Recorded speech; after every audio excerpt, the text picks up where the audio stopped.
Hello, welcome, good evening. This is Poetry Open Mic Asheville. My name is Kevin Evans. This thing has been going on for over 15 years. Oh yeah, fun stuff. So I'm gonna just open up with some poetry and whatnot. Then we'll get on to the list. Uh, we got a few announcements as well. One of the announcements is tomorrow is comedy night. That's Thursday. Justin Blackburn is in the house over there. He's going to tell you all about it shortly. I'm going to try to start off with some harmonica because I haven't practiced or played it in a while, at least not this year. This is key of A.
Oh, thanks.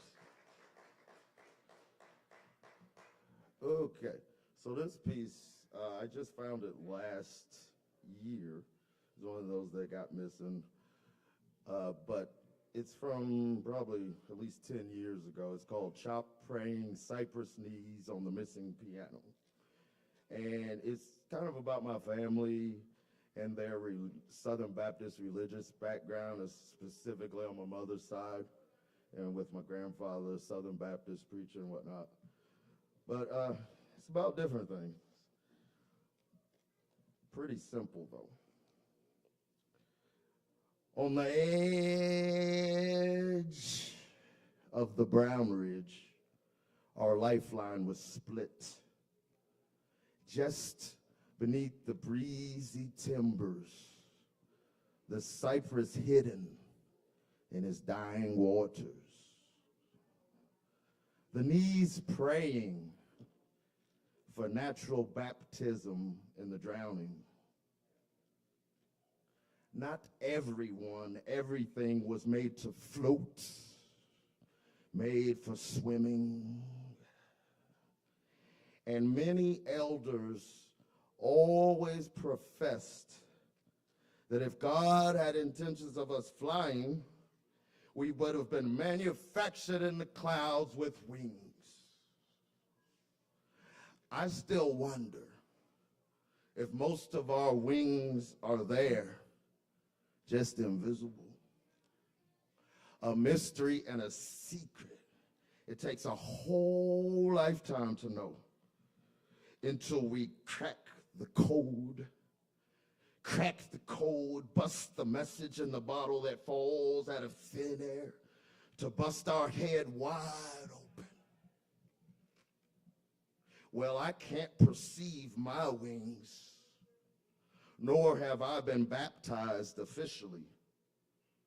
If you are the praying kind and you think any of this matters, pray for me. And then save and send a prayer for everybody. On the Brown Ridge, on the Brown Ridge.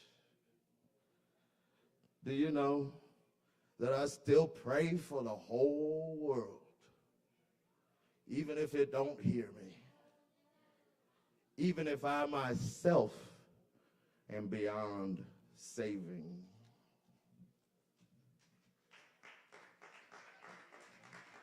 Thank y'all. All right, so I'm going to read this poem because I'm scared to read it, and it's incriminating as far as matters of the heart and of the past. So that's why I'm going to read it. It's called Widower, and it was written March 1st, 2008. I was about 26 years old. I had a pretty good heartbreak, I guess you could say. I was taken a little bit, you know, and dropped in a sense. But anyway, this is based on a true story. She has purple eyes, 2 twinkling windows in a castle, verbal ties and steel ropes bounce off of the arguing walls fast as turbo. She is a silver bird in the sky sailing through an infinite shadow. In the summer, we stood in the forest of the backyard, cutting the grass, barbecuing. As the child played, we laughed. At night, sometimes everything was temporarily down. The sun fell hard. The moon came strong. Venus played free and turbulently. I drove the horse and carriage to the north for her in August early, freely and practically drowned the hard-earned money. We would both go crazy separately. I never forget about the bell ringing. She has purple eyes, 2 windows in a castle twinkling, nothing but closing and opening bells ringing. The bell rings, it's supper time in the castle. The bell rings, it's summertime in Rio de Janeiro. Though it is winter deep in the hot-headed heart of our nation's capital, the bell rings on Wall Street. It is the end of the summer. On the machines, harvest season is beginning. So for almost a year with the distance, we weren't speaking. Numbers changed and addresses got swallowed and coughed into nothing by winter flames. In her car, she roamed and stayed with her daughter after the bills weren't paid. And I couldn't help her now anyway. Hard times shook my heart walls and brain cage. She approached her year of 28, and I all but forgot and abandoned all ships that bear her slain snake insignia. But you see, life and destiny is just a bit more clever and trickier in the sun of late autumn, early winter. She has purple eyes, and most times I just can't be with her. Then out of nowhere, she rings the bell. The bell is ringing after the day of sweet hail in autumn. On November 1st, she called, apologized for all that was done and left so far on the other side of right. I, shocked and surprised, supplied with little to no reply or reprise. I was touched on November 1st, about 10:25 in the p.m. nightlight. I was quite gone in a drunk, absent green absinthe licorice peppermint haze. It was a dream in a gray, clear phase. In 20-some-odd days following the first November sweet, she returned. She brought a pretty sweet friend, the nurse, and she did partake in Thanksgiving dinner with myself and other friends. It was squeezing nostalgia, begging for a new road in midstream creation fantasy. She has purple eyes, 2 windows in a castle twinkling. She was so sweet, funny, and deep, sharp, beautiful, sincere, dignified, and bold. Her eyes in the light of a mind's detailed, exquisite castle called me back to an orphan pickup home. She promised me something in possibilities that would make tinkering bells beep and jade a saint willing. Nothing but closing and open bells ringing, jangling a jolt through whole and saint confused to think that he has moved into widower. He has so much more to live for, just feeling good to be feeling pitiful. The bell rings, it's supper time in the castle. The bell rings, it's summertime in Rio de Janeiro. Though it is winter deep in the hot-headed heart of our nation's capital, the bell rings on Wall Street. It is the end of the summer. On the machine's harvest season is beginning.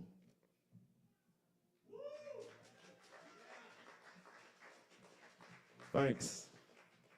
So I'm going to read another earlier one from my crazy 20s.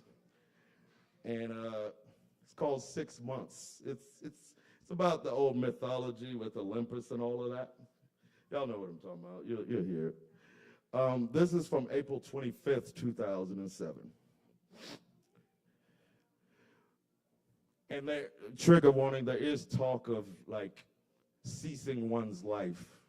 There's a mention of that, but that's not what it's about per se. Anyhow, for 6 months out of the year, I get to spend time in paradise upon the throne of Mount Olympus. The only reason is because the other 6 months out of the year, I run in the high life, down low Olympics. In Hades, everything is shady. Every dream is just a shaving of a wasting pastime. But the end of the time, I get to rise high to be with you. On your side, on the top of the mountain with the sun tasting like citrus lime with a sweet pinch of honey that wants me to not only show mine, but to blow mine all over it, then wallow in its cool afterglow effects, tripping nicely and easy. For 6 months, I'm fighting demons constantly until I reach the end of the tunnel's view. I see you at your new debut, and you see me and hold me too. Life is suddenly so easy, and I have nothing to fight to choose, only just the love of you. Venus, you are breathing ripe cocoons into my soul. The moon melts into butter under a simmering, sharp, yet smooth knife. You call our union and sanctuary united paradise, and then I have to go back to the fast time. That's where my ass will clash with what confines and winds down hands into shaky, flashing frenzy. I can't let it get me. I avoid the squeeze like mercury in a hand that bleeds and screams to crush me and be cursed and cussed by me ultimately, due to the life reversing. So 3 months later, still in Hades, still hurting, still avoiding the pensive pinning penetrating, when I'm concentrating to be fighting my way to the other side of the edge. And this edge too is sharp, but it's not smooth, covered in blood and doo-doo, smothered in what the hell did you do? Why did you have to make such a deal? Is heaven that good on the other side? You don't mind the current haunt of ghost dogs on the kill? On the other side of the windowsill, you say you feel gifted and blessed, but in the valley of the big hill, you wish your scrambled egg brains would just go away to the sea and its waves in distant disconnect. For 6 months out of the year, I'm a spiraling wreck, only because for 6 months out of the year, a place I'm forced to call home is a spiraling freeway that multiplies as it intersects. A place where life shaves the inside of its own neck and head, only to deafen the sound of the blood-drowned quest in the middle of all the mess. But I am fine on your warm, juicy, milky breasts, and they shoot moon manna, juice spiced all down my throat into my neck as I reconnect, only to gently rest my head. It is only for 6 months out of the year that I wish I were dead. Thanks, sorry.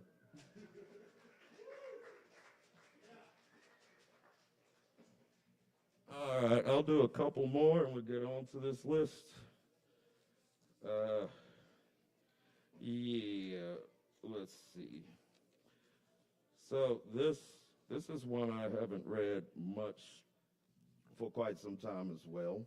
It's called Unworldly, Unholy, and it's about the world and people wanting to run it and rule it, and old grudges, new ones too, I guess, but this was written March 17th, 2014.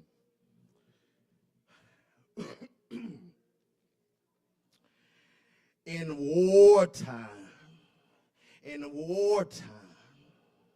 in past time, last time you killed my great granddaddy.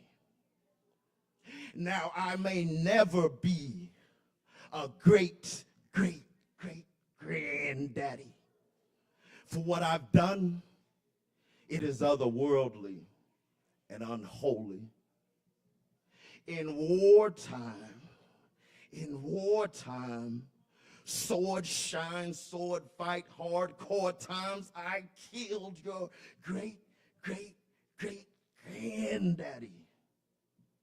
Now you may never be a great anybody. For what we've done, it is otherworldly and unholy. In hurt time, desert time, and desert mirage high gone, we decide to kill the jungle. We decide to fight. So we drain the river and poison our disease-rotting carcasses into the sea. Just to say, if it ain't my way, it ain't no way for anybody. If it ain't my land with my name, it ain't pretty for anybody. When I spoke of free, I meant only me. Oh no! When we spoke of free, we must have meant nobody. Even self, giving self hell and pseudo self-help pity tree dying, hanging slowly. If one dies, we all die. If one lives, we all live. Someone to kiss and then miss. If one is free, shouldn't they all be? Wasn't that the dream? Wasn't that the story? You disgust me how you know and scream oppressed and do the same while pounding your chest and howling in your final breath. I mean, we disgust our fucking selves, don't we? Unworldly, unholy.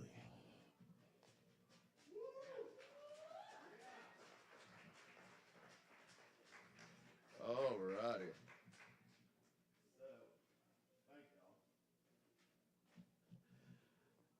Yeah, thank y'all. So, on that note, I will conclude with a poem called Hate is a Strong Word for Love. I finished it in New Orleans, April of 2024. And yeah. Let's see. We don't have to throw daggers to show we care. Stake in the heart doesn't matter when there's zero blood left there to spare. Can be the honeybee dream or turpentine wasp sting nightmare paired with penitent pinata teddy bear. At the seams, streamlined into clotheslines, straining and banging and tornado torpedo. So hard to let go. And some folks practice evil in their waterhole chapel, just waiting for someone to stare them incorrectly spelt and warp the torched coffin nail.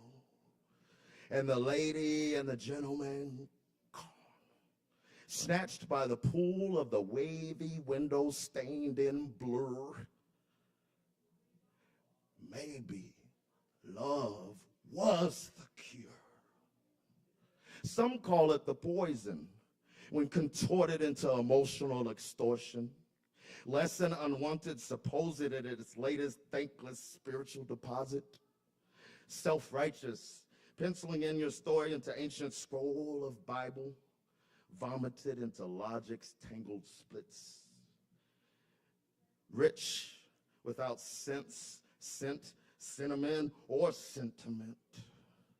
Bereft of tenement and distance from own whirling and downtrodden whisper. Bitter. So you want to learn and earn what you ache in late night tin can siege burn. Hate is a strong word for love. cuffed to a bee buzzed into belligerent death battle? Wanting to win, to stand on drippy, creepy hill alone? Then an angel's line rings, and you knew you were more than just lightning-fired meat and bones honed by failed frequencies. When you awoke and arose to thorny rose sun tearing you apart through the window's hum, your tongue even cursed how you are blessed, threatened and wet with denial, failing to dial up the cuckoo clock smile that is the light of your heart, cored and zoned into believing that no one is anything but a sting of a stone. Corazon, corazon, won't you flee upon the current as our leaking, singing lifeboat?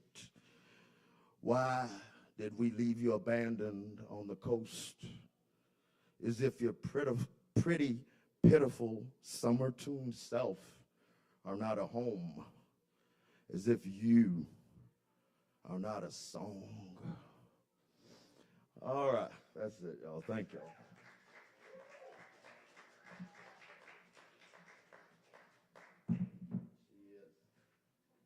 Okay. I sweat a lot. I sweat very easily. So, and when I get on stage, that's my only time to really, let things evacuate like they need to. So I sweat a lot because of that. But first up on the list, is it Minerva? Minerva Jones. Y'all welcome Minerva Jones to the stage.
Give it up for Keith.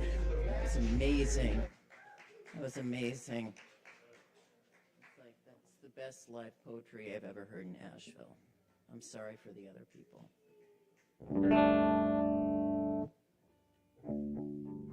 I just tuned. It should be fine.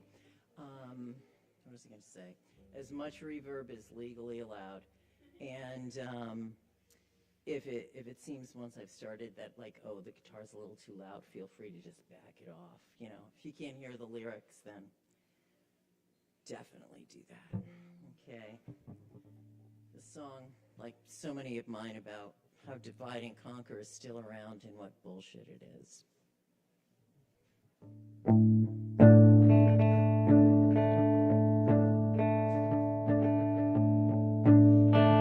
Snakes and devils, devils and snakes. The stage ain't the people, and the people ain't the state. Presidents are puppets, every single one.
rigged, it's always been. The real enemy remains hidden. Our blood boils, we're losing our minds, railing against their organized crimes. They bait us, they want us to hate us, but please America, not this time.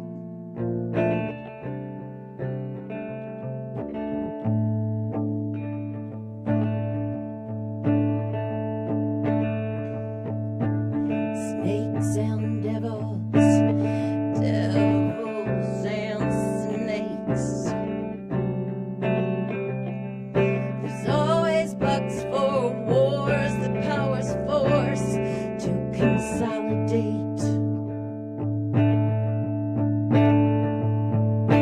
Trauma-based mind control media. A reality fact choked by Wikipedia.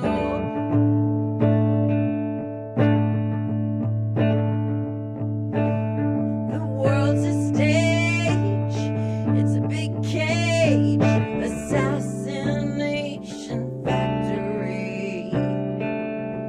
The covert elite's division is a cheap turnkey tyranny. We can't fight a foe till we know who is the enemy. Just the appearance of a choice and a voice, that's our democracy.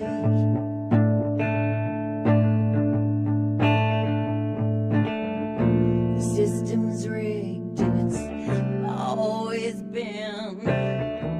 The real enemy remains hidden. Our blood boils, we're losing our minds, railing against their organized crimes. They bait us, they want us to hate us, but please America,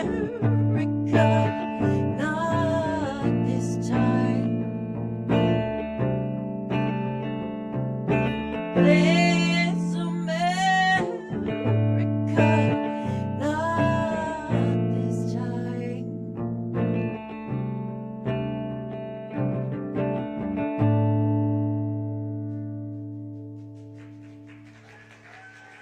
Thank you so much.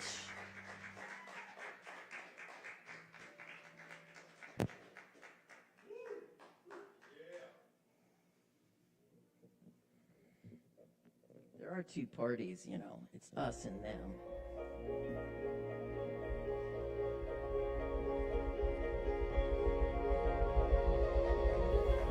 All right, y'all.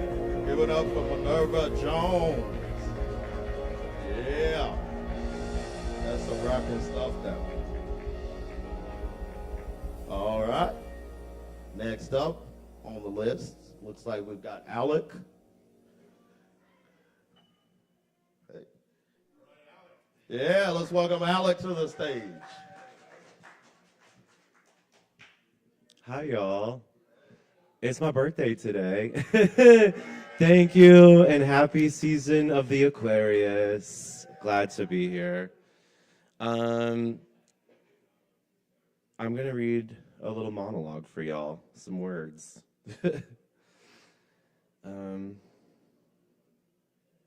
Cool. When I was young, I never even saw my mother in the kitchen.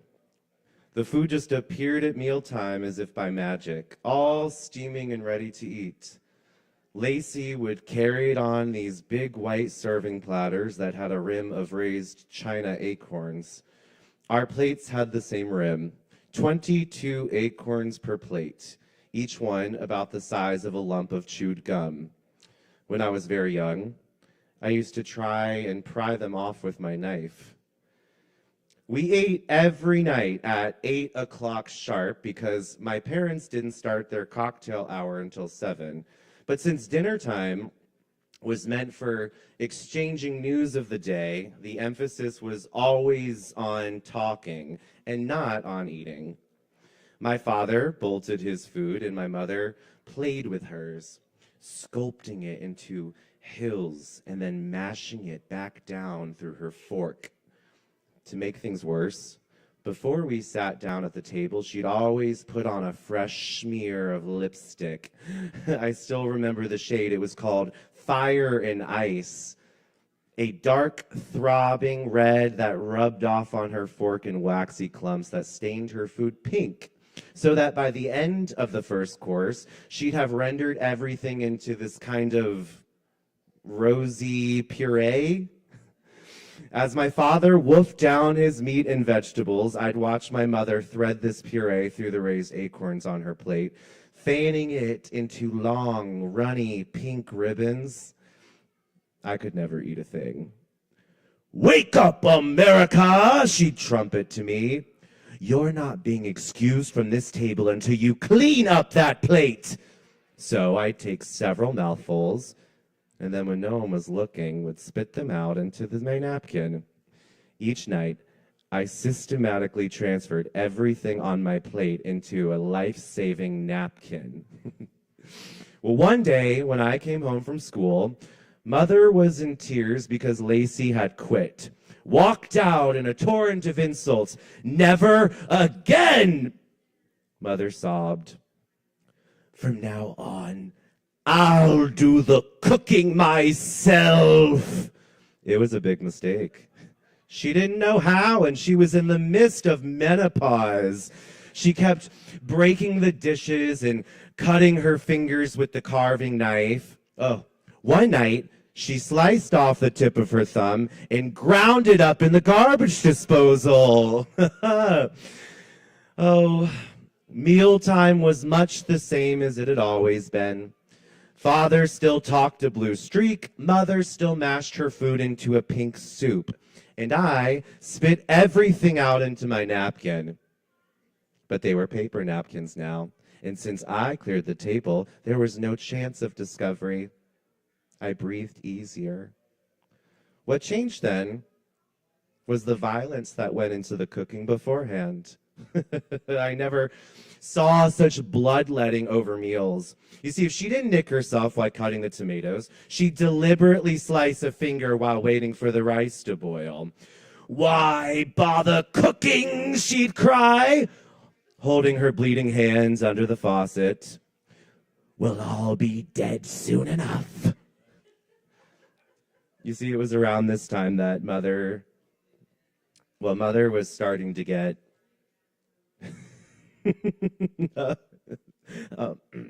suicidal. I'm sorry, I know I shouldn't laugh. It's just that Mother was very comical. She was very comical. You see, she wore these hats all the time, these great turban-like creations, piled high with artificial flowers and papier-mâché fruits. And she wore them outside, and she wore them in the house. She wore them when she cooked and when she ate. These great teetering crowns that used to just bob and sway with every move that she made. God. Oh, poor Mother. I don't know what it was that made her so uneasy.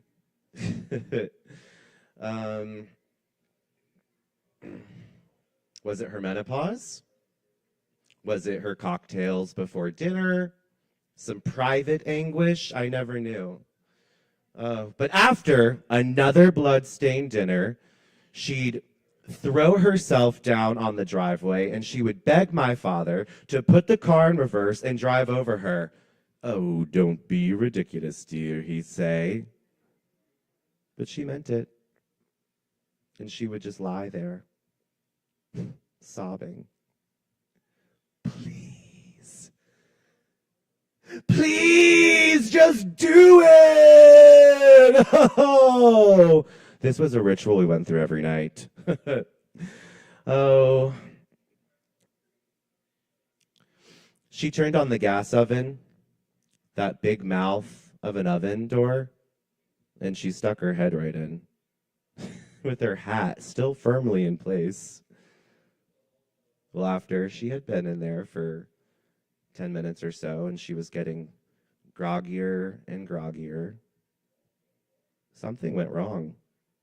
You see, the papier-mâché trinkets on her hat, they began to sizzle and explode like little firecrackers. Pow, pow, pow.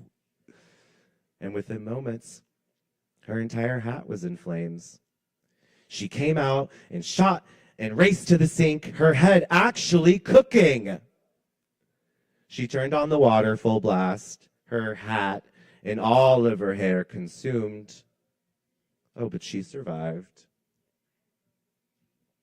She joked about it afterwards, after the hospital stay and the plastic surgery, about almost having barbecued herself like some amazing delicacy, like an amazing roast.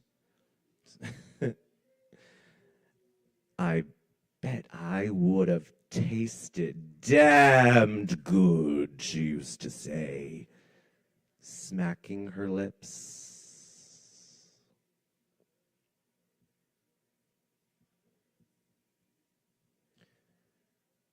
My mother is beautiful, you know. She's so beautiful. People turn around. Thank you.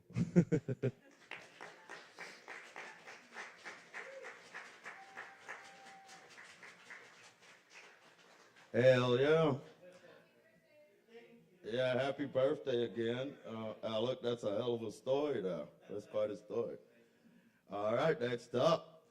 He's come to talk about some funny shit himself. Not saying everything in that was funny. But this is Justin Blackburn. Hey, everybody. Y'all welcome Justin to the stage. I do stand-up comedy. I got a couple jokes for you. I'm doing a show tomorrow here at the Kava bar. Hey, thanks for that clapping. That's good stuff. I got a flyer that I might give you. What I would prefer, said flyer? What I would prefer is that you take the flyer and then you use it to put it in your mind to come back here tomorrow. And then you come back here and see the show. We got an incredible show tomorrow. We got Josie Beers, Evelyn Pekarek. We got her dog Tater Tot, Cush Light, Justin Blackburn, and Lee Nell. I'm going to do a couple of jokes here. Thank you, yeah. I do stand-up comedy. People be like, oh, man, I bet it's so great. These jokes might not work. I just bombed them, just to let you know, just a minute ago. I do stand-up comedy. People be like, oh, my God, I bet it's so great you get to hang out with comedians. Comedians are so funny. You get to go to the shows and listen to comedians all the time. That must be so great. And it's like, I think comedians are sometimes a lot funnier off stage. For example, I have this comedian guy that I know. He does a lot of rape jokes, misogynist jokes, and racist jokes. And on stage, I think he's not really funny at all. Right? I think he sucks at comedy. But then one time we were all hanging out after a show, and he was getting drunk, and he was like, and he was like, it was just me and him at the end of the night, and he was like, tomorrow I got to fly to Iowa to see my mom, and she thinks I'm a loser, and my dad thinks I'm a loser because I work at a car wash, and my brother's going to be there, and he's married, and I can't get a girlfriend. I'm like, and I'm laughing. I'm like, this is hilarious. This is what you should be saying on stage. This is funny. Okay. So that joke is about how comedians have a personality that they portray, and they say kind of fucked up shit, but deep inside they're really scared and lonely. And that's funny to me. That's not funny to you? You think loneliness is hilarious? Why? Why is that hilarious to you? Of what?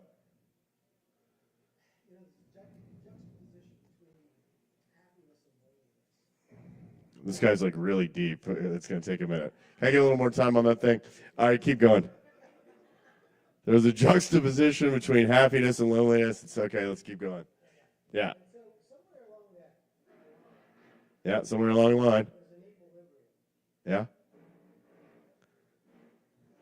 So I still don't understand why it's funny. You haven't explained that. What's funny about the loneliness? So you think it's funny to yourself? Yeah. Do you get what happens when you get lonely? Are you like, ha ha ha, ha this is great? Really? Kind of find that hard to believe. What does that mean? I know, but what does it mean? It's funny, people say a lot of stuff sometimes. It doesn't make any fucking sense. Have you noticed that? Like, sometimes people will be like, how you do one thing is how you do everything. And it's like, that doesn't make any fucking sense. A lot of people that have all this spiritual bullshit, it just doesn't make any sense. I am what I am. What is it? That doesn't really even mean anything, does it? Do you have meaning? Can you find meaning in that? I don't care what Descartes said. One time it was really funny. I was like in a fight with this dude. I'm sorry for picking on you, man, but you started talking. I apologize. I hope you come to the show tomorrow. You're not really helping me out, though. Sorry. One time, I guess you are helping me out. Thanks. Yeah, you are. This one guy, I imagine you have another bit.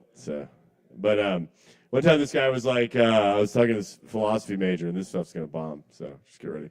And he was like, Plato says. It's like, no, motherfucker, you said it. You ever talk to somebody like that? Well, Plato said that, blah, blah, blah, blah. I was like, no, you're fucking saying it, not Plato. Descartes says. Who gives a fuck what Descartes says? You just said it. I know, I'm being really harsh on this guy, and it's not coming across well. I get it. Sorry. You work. It's kind of a pompous thing today. Like, I think loneliness is hilarious. That's kind of a pompous thing to say, just out of nowhere. It's like a white guy. I rule the world, and I think it's hilarious when people are sad and lonely and disconnected from their heart. Ha ha ha. I think that's pretty funny. Sorry, man. That's not how you feel or how you meant it, but that's how I'm interpreting it. But you don't care because nothing affects you. Because you are what you are. All right. This didn't go well. I'm aware of that. I apologize. All right. Huh? Hey, thank you. This guy's amazing. This guy is just pure light in infinite form. I forgive you too, buddy. That was funny. It was funny to me. It was an inside joke. Me and me. That's all that matters. All those lonely people out there. All right, we got one last joke. I was going to tell it. Now it's not gonna work. It's like a longer joke. But I'm going to try to tell it. You guys can maybe give me feedback, except for this guy. Please don't give me feedback. All right. You guys ever look in the mirror and wonder if it's bipolar or straight white male privilege? All right. We got something. I remember when I was a kid, I hated school. I was a class clown. I always got in trouble. I was a big piece of shit. My mom's like, my son isn't a big piece of shit. I was a big piece of shit. But she's like, something's got to change. So she like shot me around to therapists. And therapists were like, he's not a piece of shit. He has bipolar. And I had, when I was told that, I had these tears of relief in my eyes. Because I was like, holy shit, I get an excuse for being a big piece of shit. I can just walk around and keep being who I am and not change and just say I have bipolar. I'm not saying bipolar is fucked up. I'm just saying this is my experience with bipolar. I'm not commenting that bipolar isn't real. All right. So then I was like, so I'm like, hell yeah, bipolar, what up? Bipolar rules, So like I would like throw the I used to throw like Doritos into the ceiling fan at school, just do weird shit, and then they'd go everywhere, and then the teachers would get mad and be like, "Excuse me, I have bipolar," and then the teachers would be like, "Oh my God, you're so brave." So then the bipolar didn't work, right? They started giving me lithium, it didn't fucking help. I was still a loser piece of shit, and then what happened is they said, "Oh well, he's got ADD." And I was like, well, "Are you serious? Now I don't have to do anything?" And I could just say I have ADD? This is incredible. So then it would be like, sorry, teacher, I really wanted to read that book about state capitals. But what happened was I read the first line, and my ADD kicked in, and I spent the night jerking off and playing Grand Theft Auto. I'm so afflicted. It's awful that I have to pretend that I have this disease that makes me want to kill innocent NPCs instead of doing my homework. I would have loved to do my homework. So then I just went around just saying I had bipolar all the time and ADD. And it worked for a while until I got locked in a mental institution. And then the bipolar actually started. Because mental institutions are horrible. So that joke is kind of about how I don't think bipolar is bullshit. I'm not saying it isn't. But I think it is a thing that straight white males people do, is they kind of hijack things and they make them worse than they are so they can get sympathy. And it's not really that funny. And in my case, it's funny because I did get put in a mental institution, and then, that was pretty shitty. Because they were like, you do one more thing, I'm going to send you to fucking Columbia. They never get out there. And then I had to, that sucked. This guy's creeping me out. Let me get out of here. It's not your fault, man. This is all my projection. I forgive you. You forgive me. We're a happy family. I hope everything works out for you. I'm sorry. All right, I got the show tomorrow. I don't know if that was the best representation of the show. So I would love for you guys to be as cool as this guy. And what I mean by that is to forgive me for that bad performance and look in your hearts and still come to the show, even though it wasn't that good. Even though there's a chance you might waste your Thursday night coming to a bad comedy show, but the forgiveness in your heart will lead you and guide you. And if the show sucks, you forgive me again. So this night is about forgiveness, not comedy. Forgiveness comedy. Hey, thanks. I love you too. That was all jokes. I'm going to pass out flyers. I'm going to hand you one if you want to take one. If not, but it is going to be a fun show. I'm not the only comedian. I'm just the host. There is a lot of really funny comedians on there. Thanks for liking the bipolar bit. I bombed it over there, so that gave it new life. All right, that's fun. I can work it out. Hey, thanks, man. I'm sorry. That was just a joke, and you're a cool guy. I apologize. Hell yeah. That's just the Blackburn, y'all. He's got the comedy show here tomorrow. And mind you, everybody has to remember, any venue you go to in this town, pretty much, you got to pay to see shit, to see entertainment, to see music. You can come here most days, and there's some cool stuff going on. We got the ping pong on Monday. You got the open jam on Tuesday. Open mic, of course, tonight, Wednesday night. Tomorrow is comedy night. They do that about once a month. But also there's always a cool band or a cool musician on Friday, Saturday night. Sometimes there's somebody with a DJ set. So y'all definitely check out all the events. I'll tell you about more specific events here shortly. But at this time, I'd like to welcome Anna Wonderland to the stage.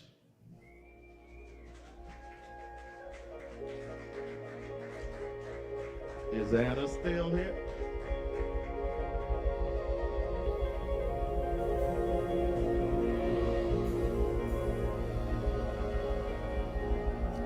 All right, Anna Wonderland. All right, we'll try to get back to her if she's not present. Oh, she is there. Okay. All right. Y'all welcome Anna to the stage.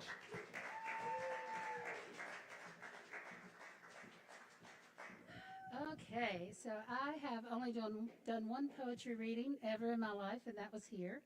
And that was several months ago, and I've been pretty freaked out since then. But I'm going to give this a try. I am very nervous. But here we go. My birthday is this month, too. It's Monday, so I'm another Aquarius. I saw y'all, they're having a big birthday party for Aquarians and I think Capricorns here. I saw it in the ladies' bathroom, so all the Aquarians come out, I guess. So this is birthday wishes to myself. And this was a while ago when I wrote this. Unbirth me, birthing one. Who are you that knit me in my mother's womb? Unbirth me from this existence, which ties me, tethers me, embeds me weaves me into this mortal chaos. Unbirth me and birth me again to the flow, the fluid nothingness, which is all. Unbirth me and invite me again to the one, the beautiful unknown. Deliver me into the supreme comfort. This is happiness without and beyond the best intentions of well-wishing. Pure energy, birth me again into you, that the speck I am will beautifully fit the flow, for this is all I am. I am. Okay?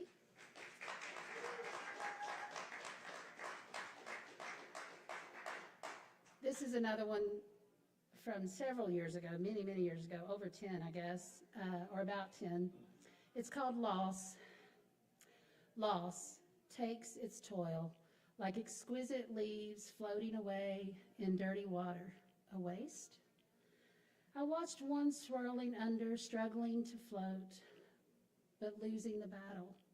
Or is it merely surrendering to the inevitable current of life, the changing season that won't quit coming on? Nevertheless, it fades under the water, as if diving into its watery grave in a fitful dance with destiny. A tear falls that I didn't even know was resting there. It had sat long enough to become warm, comforted my cold face at the descent. The chill bites at my bare arms. Thought it would be warm today. Why this chill?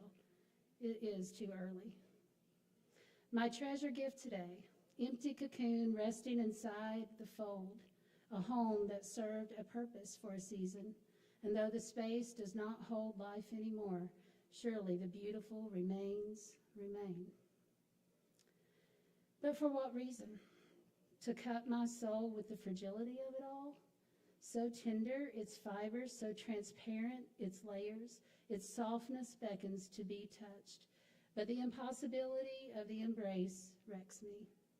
And the river of life must go on, sounding and resounding, a determined expression of the flow, the halts, the bright moments, the murky depths, the current that takes us into our tomorrow. And I surrender all. And then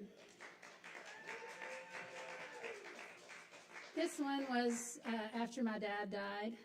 I'm from the deep, deep, deep mountains of Virginia, and I was up on the hill, up on the top of the mountain where there's a little one-room church and my family graveyard.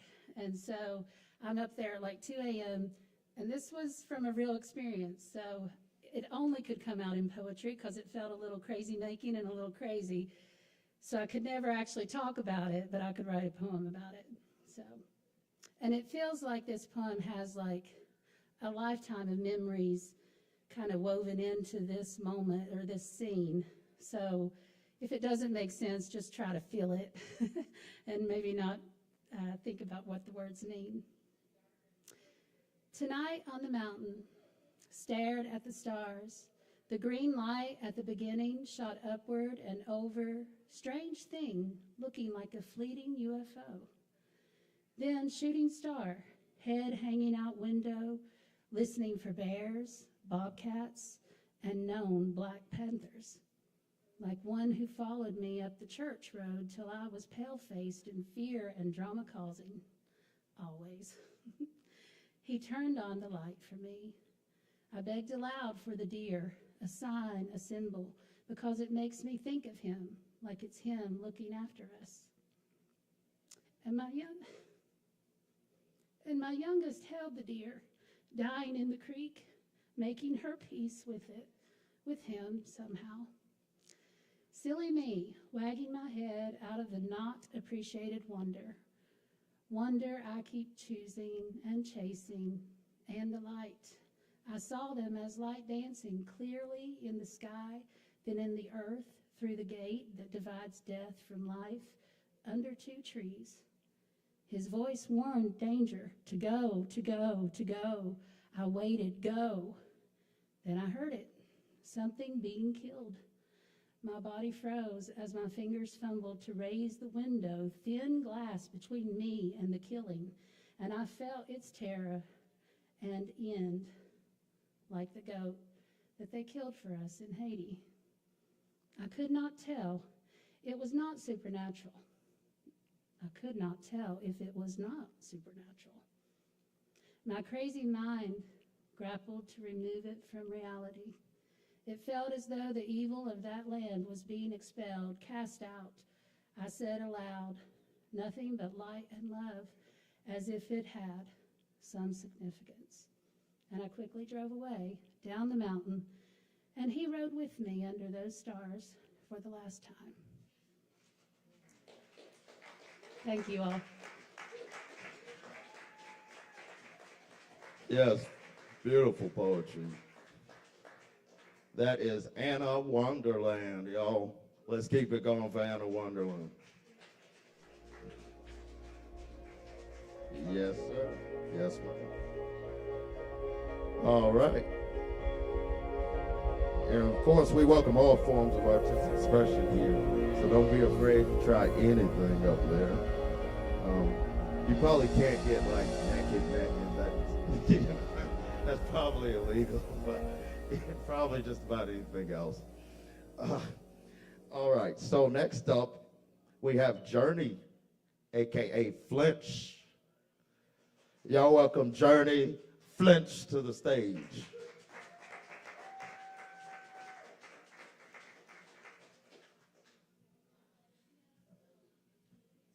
Hi guys, how's it going? Hadn't been here in a while, but I got three poems for you. I wrote 2 today, and this last one I wrote last month. But I'll start with that one actually. I'll start with the one that I wrote last month. All right, it's called Stream of Consciousness in a Cafe. Let me get ready to read it. Okay. When I opened my eyes, I find myself neatly folded in the corner of a coffee shop. My negress within clutch, eating mine knees before I'm caught without them. Nothing negates my hunger besides the purity in my hands. I shiver without the boots. I wish I deserved a tea. But I eat and drink of melanin that leaves me melancholy. I miss the sight of life with my old eye. I miss when men would serenade me, regardless of the clothes I wore or the clothes that wore me. I stab my own self in the back, and I flee from the color green. I forgot just how livening it tastes, yet every memory from it buries me. I am brown with the lights off. I am brown to the taste. I am brown in the sound that my voice would make, and I am smitten by the dirt and how close we are in kin, and I keep losing my shape just to return to how I began. Thank you.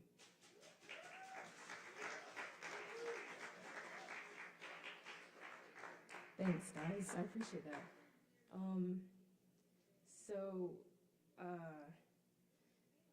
So I have another one, and it's called Rimmed Urn. I wrote this a few minutes ago. I finished it a few minutes ago. Okay. Here we go. Open-ended, my jaw suspended as the baseboard on the floor. Fallen, rhetorical, and obtuse, all I wonder stifles me. Cherry-picking confidence from your eyes, so fruitful. I lose my footing in your worship. Tear me from your epiphanies. Return to me the teeth I lent you. Worthy is no cavity in your gapped tooth smile. Look away from me now, your crooked eye, so fruitful. Thank you.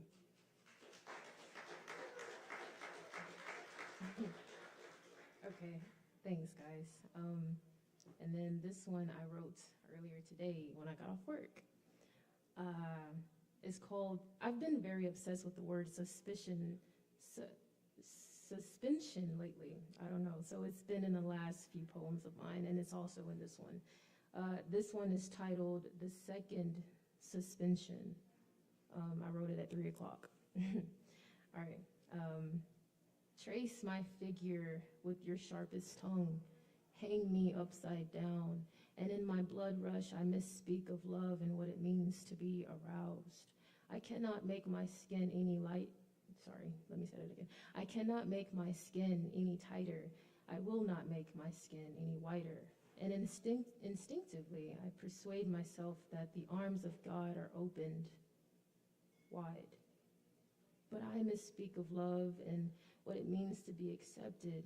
And every now and then my blood lusts for immortality and transcendence. But look at me now, hanging upside down, my mind agape, my thoughts unsound. Thanks.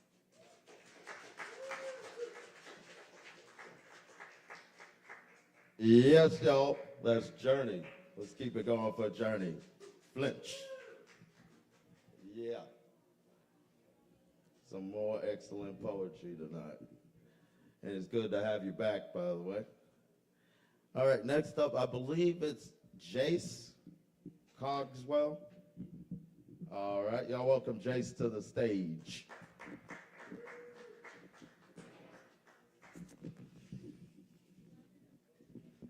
Thank you. This is called Dork Fight. I bought an air pistol today. It's a Smith & Wesson. It says so on the gun. I'm sitting at the gas station where I work, and it's almost midnight, and that's when all the ghouls and crazies come out. It's raining outside, and through the fogged-up, bulletproof glass that surrounds me, I can feel murder. The kind of murder that hides in the thick black bean soup night. For the last hour, I've been holding my plastic Smith & Wesson like it was my dick. I've been staring at it, admiring the nooks and crannies, waiting for some fuck to try and rob me so I can shoot him in the eyeball. I've never shot a real gun before, and only recently shot my first air pistol, but I can totally see why motherfuckers are dying all over the place. An hour ago, when I was still full serve, the gas station turned self-serve at 11, so I have an hour of pumping before my rented free time transitions into regular old free time.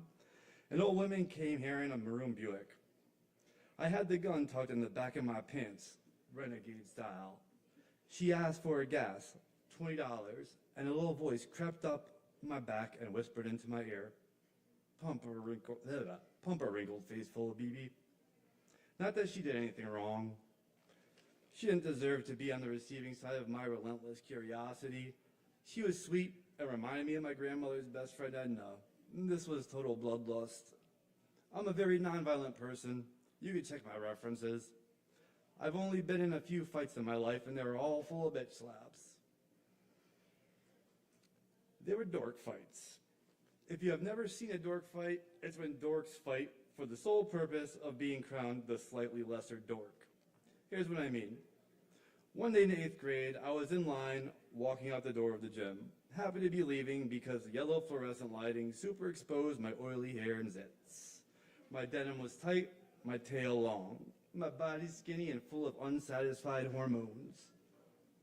As I walked through the door, I bumped shoulders with this dork who I sort of knew from other classes. We weren't on any kind of speaking basis, but I knew that he got fucked with by the same monsters of our school with their noogies and sleeper holes just like I did. We were both the same size, but this kid had a super fucked up nose, like if someone had rigged like a hook on a chain and like stuck it in there, and then tied the chain to the back of a Jeep and just like gunned it, and it stretched out all long and wide and shit. I have really big ears, but big ears are way less dorky than gigantor noses. Look it up, science.com, it's real. His shoulder bump had some might in it, and I was pushed back, caught on my heels. How fucking stupid am I? Rule number 1, never get cut off your toes. We ended up face to face on the lip of the gymnasium with our dork pride on the line. The banners of school heroes from years past surrounded us, along with the heroes of the present day, the hot chicks, the bowling kings, live in person. I saw rage in his black eyes, barely noticeable behind his mountain range of a nose. He had matted black hair, and his marble gray gym clothes were yet to be soiled by bombardment sweat. I raised my open digits and slapped him on the top of the head. I did not think. I just reacted. A machine fueled by mad juices pumped from my little glands in the throat. The noise of the crowd had escaped the forefront of my mental. I fashioned a look that said, "What do you think about that shit, dork?" I saw his open hand coming down on me, but I didn't block it. Maybe it was because he had his fast hands. Maybe because I thought it was a tough thing to do. Or maybe because I kind of deserved it. No matter the case, he landed his shot on my head. His nostrils were a deep cavern of fiery fury. He hit me with a look that said, "That's what I think about that shit, dork." What do you think about that shit? People don't break up dork fights.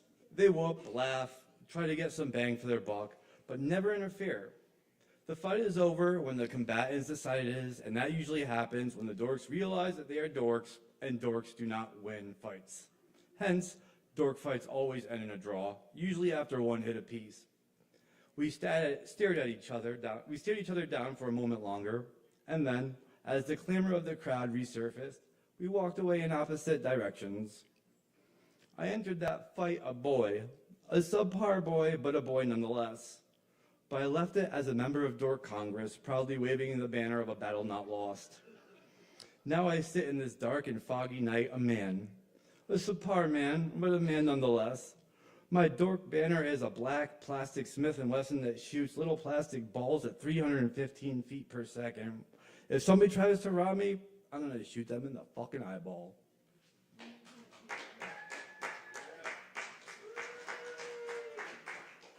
All right, that's Jace Cogswell, y'all. Let's keep it going for Jace.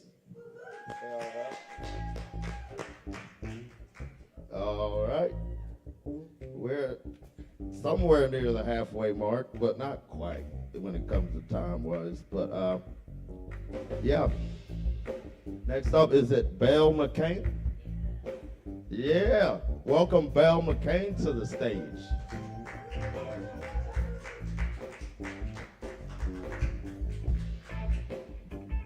Good evening, y'all. I'm going to tell you a true story from a one-woman show that I performed here in Asheville back in the fall. It happened a long time ago. Now, I've had many relationships in my life, but the most memorable, or one of the most memorable, was an old boyfriend named David. I had met him in this progressive Episcopal church in Washington, D.C., where I was living about 30 years ago. And we met in this adult confirmation class. But it was not your mama's kind of confirmation class. We talked about stories and feelings and our struggles and skepticism about Christianity. We did bad skits, and sometimes it felt like bad group therapy.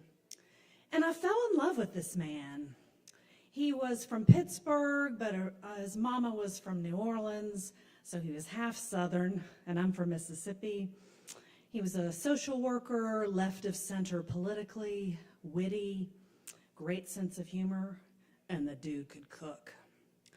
So one night, I went to his apartment on Capitol Hill, and I had some seduction in mind, and I whipped off my trench coat and showed him my new Victoria's Secret negligee I had just bought. I don't know if y'all are old enough to remember shopping in the malls at the Victoria's Secret back then.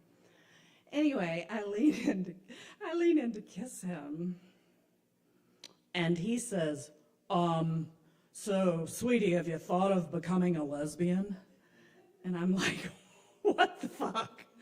No. Do I look like a lesbian? I did not grow up having crushes on my PE teachers. I did not play softball. I've never had a mullet. And I don't wear Birkenstocks. Why would you think that I'm a lesbian? Maybe you should go back to therapy. I think you're just pushing me away. He goes, I don't know. You go to those weird goddess circles and women's dinner parties. You got anger issues with your dad, and you know, men are kind of assholes. We're just after one thing, but women are amazing. So if you want to become a lesbian, I can introduce you to some of my friends from graduate school who are feminist lesbians that I went to Dartmouth with to get my MSW in. Well, I was furious. So I stormed out of his apartment and I went to my therapist. I was finishing graduate school to become a therapist, and I was very self-aware, still am, and had worked a lot on my family of origin issues. And I said, well, the oddest thing has happened. My boyfriend suggested that I become a lesbian. I don't know, should I? I mean, I'm almost 30 and it's not really working out with men, but I've never thought about this. I mean, can you just become a lesbian? And my therapist, who was very open-minded for the year 1994, she was a pastoral counselor. She was a Christian, but a progressive Christian. And she said, you can be whoever you want to be, and I think you should just have fun exploring your sexuality. So this gave me permission, and I broke up with David, and I was a new therapist at a women's counseling center. And I met this woman named Cindy, who was working in the marketing department, and she was about 8 years older than I, and she had short, spiky blonde hair. She was what I call a Berkeley, California Birkenstock wearing kind of gal. And we just really hit it off at lunch, y'all. I mean, we discovered we were reading the same book called Women Who Run with the Wolves by Clarissa Pinkola Estes, about the wild woman archetype. And so I confided to her about what happened with David. And I said, you know, Cindy, the oddest thing happened. My boyfriend made this ridiculous suggestion. He suggested that I become a lesbian. And Cindy leans in and says, well, have you ever thought about it? And I said, oh no, Cindy, I love women in that Steel Magnolias kind of way, you know, but I'm still attracted to guys. Well, Cindy and I start this intense friendship, and she invites me to her house a few weeks later for dinner, and she wants me to watch a movie called Desert Hearts. It's a hot lesbian film from the 1980s that, about a younger woman and an older woman, and there's this hot scene where these two women are making out, and all of a sudden Cindy says, I think I want to kiss you. And I said, I don't know, Cindy, I don't think I'm ready. But she scoots in close, and the cats are circling the couch. They're picking up on the sexual tension. Meow, meow, meow. And Cindy leans in and lays one on me. And I close my eyes, and I think, well, maybe if I just pretend it's a man, I can do this. But then I noticed her chiseled cheeks and her sensual lips and her scent of patchouli with a touch of jasmine. This is no man, and I like it. And then, like a lesbian Rhett Butler, Cindy lifts me into her strong butch arms. She carries me up the stairs. She lays me down on her bed. She whips off all her clothes, and she's this curvy, hot woman, and she says, what do you want, girl? I said, I don't know, Cindy. I don't even know what lesbians do, but just take me. And she did. Cindy touched me in places and ways that no man ever had. I don't know, am I really a lesbian? I was really homophobic and had choir practice at church the next morning. And well, it didn't work out with Cindy. It turns out she had some pretty serious mental health issues, and I was really homophobic. I wasn't ready to commit to a full-on lesbian relationship. I went back and forth between men and women, came out as bi, came out as lesbian, had lots of lesbian relationships in my 30s, and then was married for 18 years. And then last year, about a year and a half ago, I blew up my life, and I left my wife in Washington, D.C., and I moved back to Asheville, where we had lived about 20 years ago. So here I am, single for the first time in over 20 years, and I tried that damn online dating stuff, and that's just awful. Swiping to the left, and oh, it's just terrible. Y'all know what I'm talking about. And I decided that's not for me. And I mean, women taking selfies in their bathrooms, and then nobody wants to talk on the phone. Oh, it's just awful. So I've just decided I am trusting the universe. I know that the goddess will bring me the right woman, all in divine timing. and I will always remember Cindy. Thank you very much. You can read a longer version of this story in my book. I have a memoir called A Lesbian Belle Tells Outrageous Southern Stories of Love and Loss. My name is Elizabeth McCain. My nickname here in Asheville is Belle, and I will be performing my show again at some point in this town, and I'm really glad that I'm to be back in Asheville. Thank you. Yes, y'all, let's keep it going for Belle McCain. That's some excellent storytelling there. Thank you. All right. And I want to mention, because somebody had mentioned this earlier, there is a Capricornius birthday jam. That is this Friday around 9 p.m. The Lactones. Lactones, not basically, the house band of Kava Bar for many years. Yeah. They are jamming out to represent all the Capricorns, the Aquariuses, and all that good stuff. But they're really celebrating for everybody. If it's my birthday, it's your birthday too. All right. So, hell yeah. So next up, we got Ease Dog. Y'all welcome Ease Dog to the stage. Give him just a second to get his equipment set up and all that good stuff. Another announcement I'd like to make is Saturday night, we've got, yeah, the forecast has changed a couple times, but if you're not snowed in or if you're in walking distance, come down here, because is it Mang Dad?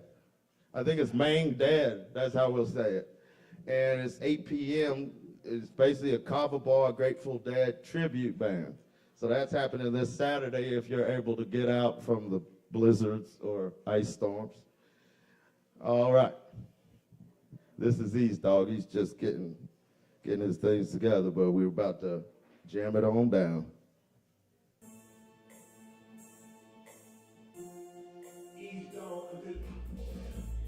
Turn my bass up a little bit.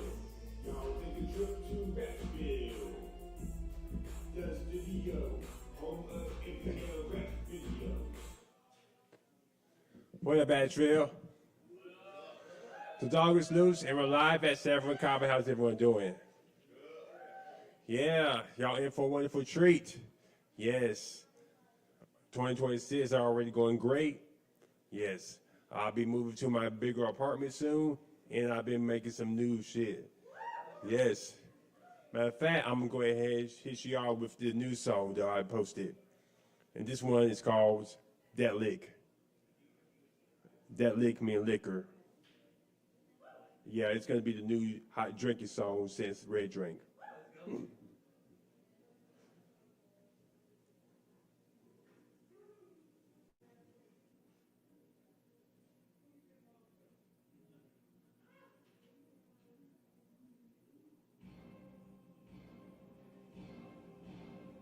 Ease Dog comes to track. Asheville, finest. This one goes out to all my drinkers. The alcohol. Turn up. Welcome to the club. About to get loose. Hey, bartender, pour me to the lick. Hennessy, trying to Patron, trying to Royal. So gone. On the lick, on it. Feel the lick, on the lick. Stacking my bread, peanut butter jelly. About to make it rain, it's a party confetti. It's a new year, time to celebrate. Money is straight, drama free like straight. Turn up is real, it's my birthday. It's Thursday. $3 bill, $5 dollar shot, $6 Hennessy. Oh no.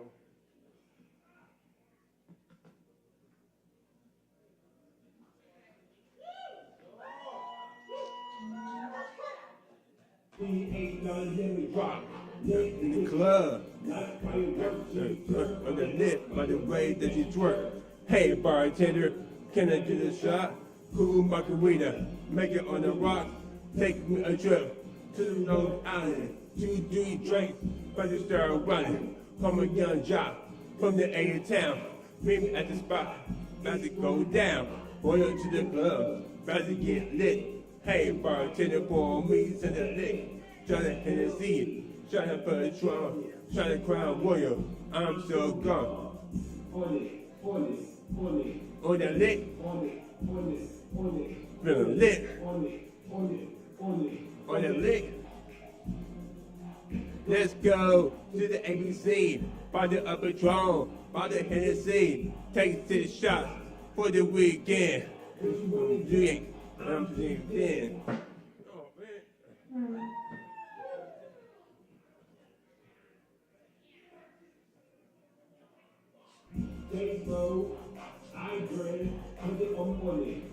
I'm gonna start bouncing though this time.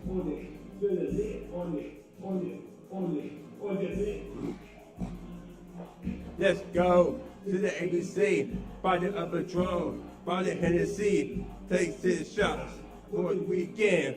What you wanna drink? I'm drinking. They smoke, I drink, put it on my tab, money in the bank. On the pimp juice, John Major One, feeling all tipsy like J. Quan. Stone Cold, throw me a beer. This is Beer City, come over here. She got that body like red wine. Cabernet Sauvignon, she's that fine. That Patron got me feeling frisky, feeling country.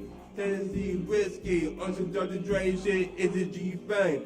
Buy you a drink, call me T-Pain.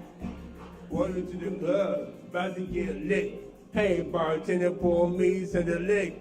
Shot at Hennessy, shot at Patron, shot at Crown Royal. I'm so gone. Feeling lit. Feeling lit. On the lick. I'm that guy. Bunch of red drink, they smoking that propane like the name's Hank. Free show shine, like my shame. It's a new year, pop the champagne. Party out drunk, it's a game over. Fucking up drunk, motherfucking hangover. And the VIP, looking like a winner. Y'all make sure to tell your bartender. Welcome to the club, about to get lit. Hey, bartender, pour me to the lick. Tryna Hennessy, tryna Patron, tryna Crown Royal. I'm so gone. On it, on it, on it, on the lit, on it, on it, on it. Feeling lit, on it, on it, on it, on the lit.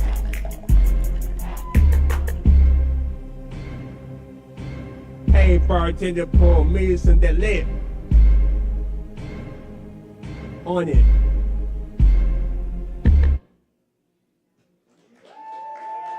Oh yeah, that was the new song, That Lick. Yes. All right, I'm gonna hit you with one more. Yeah, I apologize for that though. Yeah, I didn't know it was gonna be bouncing like that. But speaking of bouncing, we're gonna get it bouncing right now with the song Bouncing.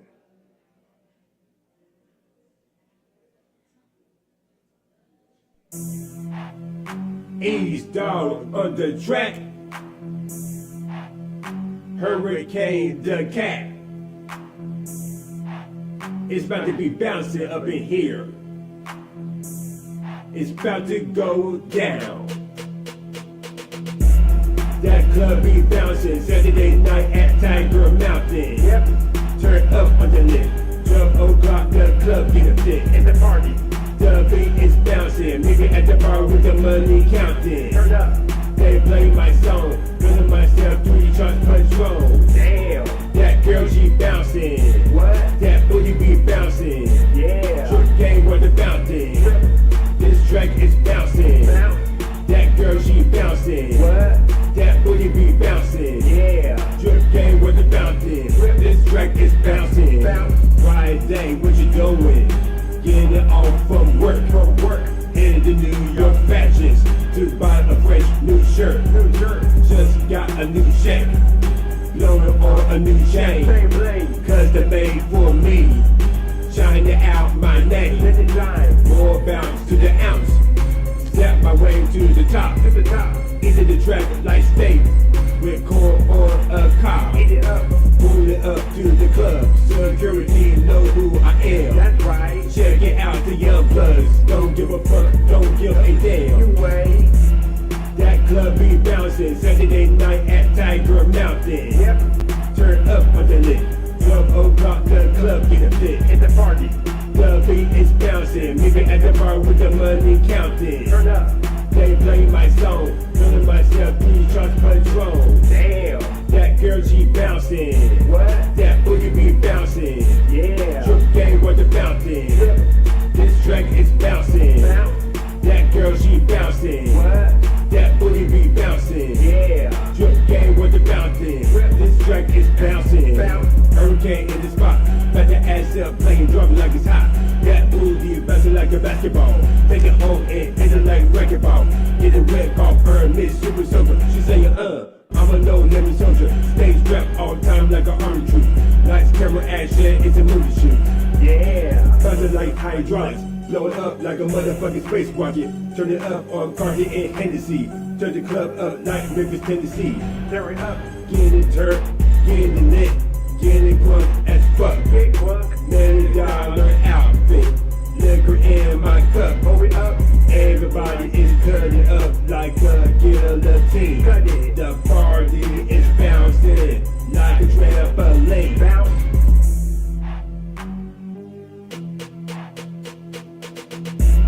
That club be bouncing Saturday night at Tiger Mountain. Yep. Turn up on the lit. 12 o'clock, the club get a fit. It's a party. The beat is bouncing. Meet me at the bar with the money counting. Turn up. They play my song. Feeling myself, please trust Patron. Damn. That girl, she bouncing. What? That booty be bouncing. Yeah. Drip game with the fountain. This track is bouncing. That girl, she bouncing. What? That booty be bouncing. Yeah. Drip game with the fountain. This track is bouncing.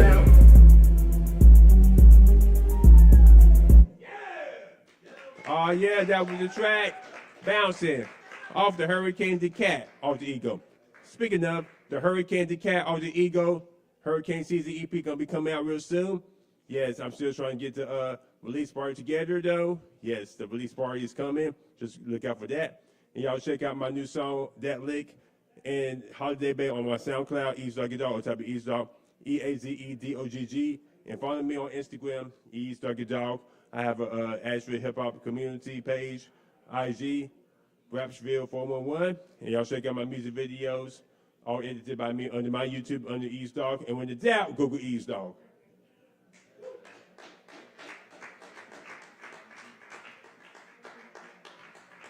Hell yeah, y'all, that's Ease Dog. Check them out, check them out. All right. And please do tip your bartenders. Speaking of partaking. All righty. Next up, looks like we got Cynthia. Hell yeah, y'all welcome Cynthia to the stage.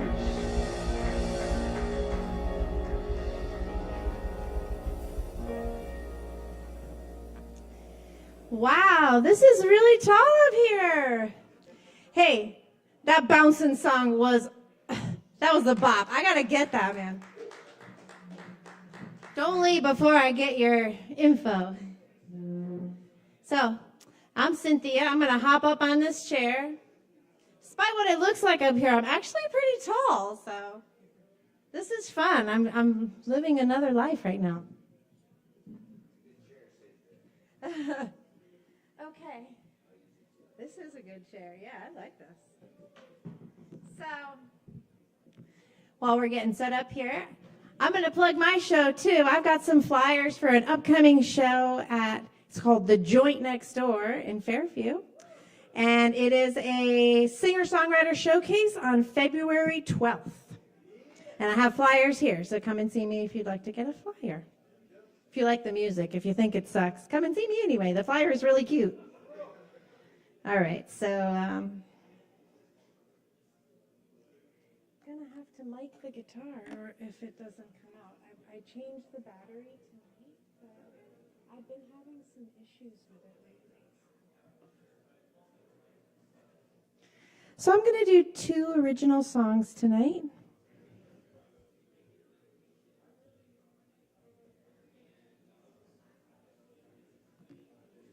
hope I remember that I stuck my pick right here. I'm notorious for sticking my pick somewhere I know I'll remember it, and then I forget where it is. All right, so yeah.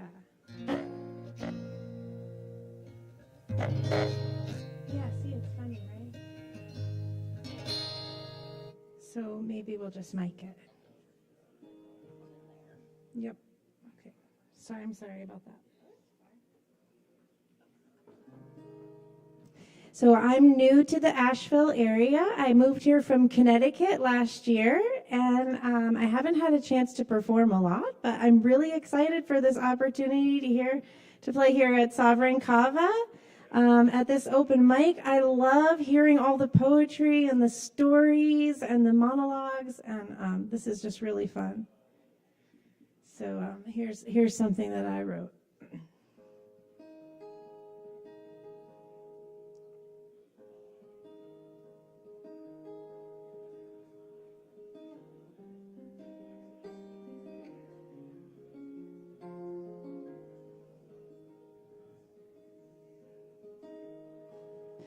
You and me, fire with fire,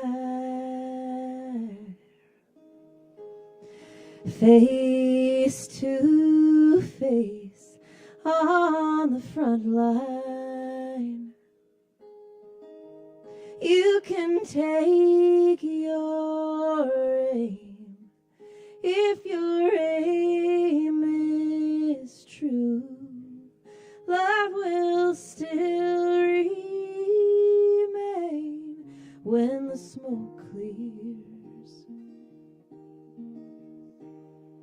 Sharp as it'll ever be, shot like a weather bee, straight through my wild, wild heart.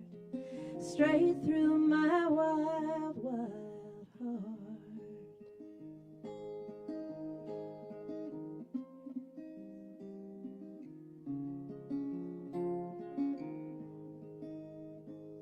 You got me in between sleepless night and fever dream. Let the well run dry, every tear roll away with the tide. I'll be there right on time for your love to come back to me as strong as it ever was. Rush like a river does, straight through my wild, wild heart. Straight through my wild, wild heart.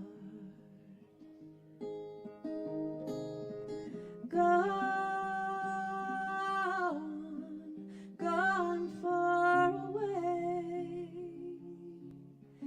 gone for a while. In many ways, I was a child chasing a storm, playing with fire.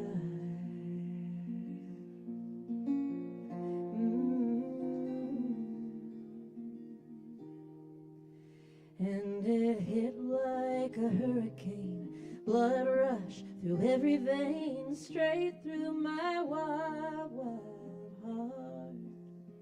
Straight through my wild, wild heart.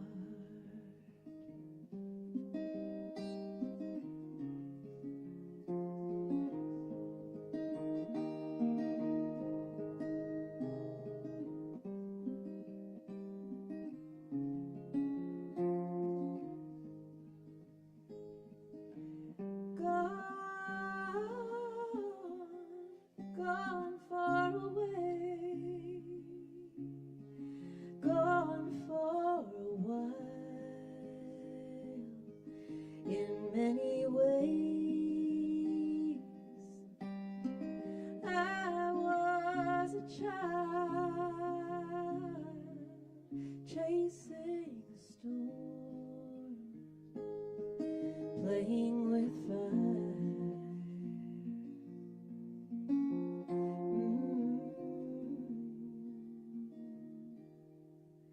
And it hit like a hurricane, blood rushed through every vein, straight through my wild, wild heart, straight through my wild, wild heart, straight through my wild, wild heart. Thank you. All right, that's Wild Wild Heart. I've heard a lot of talk about snakes tonight, and so I was going to do another song, but I think I'm going to do my snaky song. This song is called Snake's Mother, and I actually wrote this song based on a dream that I had while my son was in a therapeutic wilderness program. We've also had some talk about programs, etc. So I had this incredible dream, and I won't go into the dream right now because I only have a few more minutes, but the song is called Snake's Mother.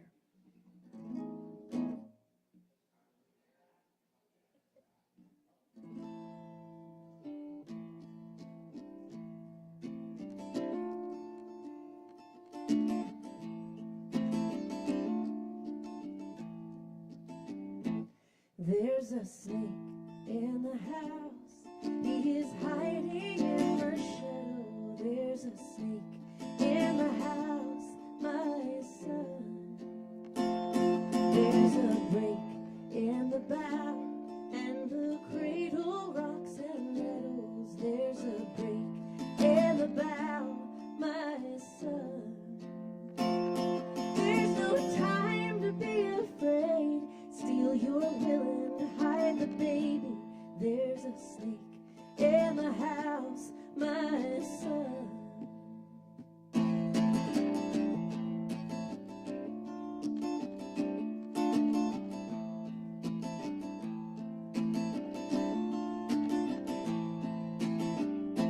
There is smoke, there is fire, there is truth and there is fable. You are wise enough for worry, my son. He is wild, he is angry, as afraid as he is hungry. He is burning, my son. There's no time to be afraid. Steal your willing, hide the baby. There's a snake in the house, my son.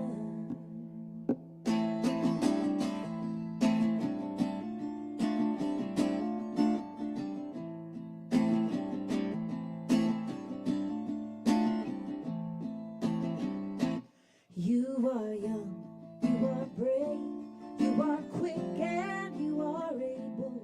You are stronger to be certain, my son. He is wild, he is angry, as afraid as he is hungry. He is burning, my son. There's no time to be afraid. Steal your willing, hide the baby. There's a snake in the house, my son.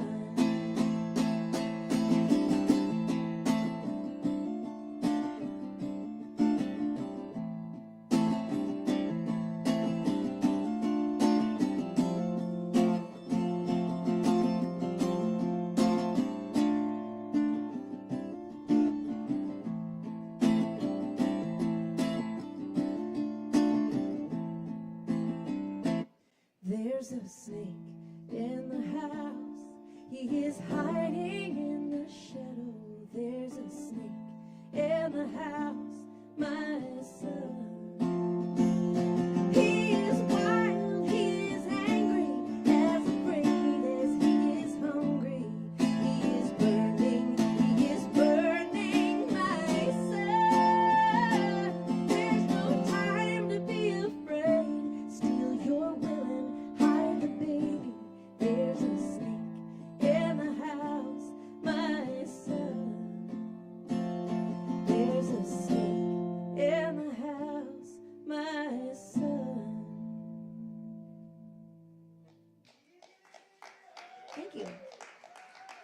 much, everybody. Again, my name is Cynthia Preston. I'll be at the Joint Next Door on February 12th. Come see me if you'd like a flyer. And of course, I left my pickup here somewhere. I put it down. I'll be sure to remember it later.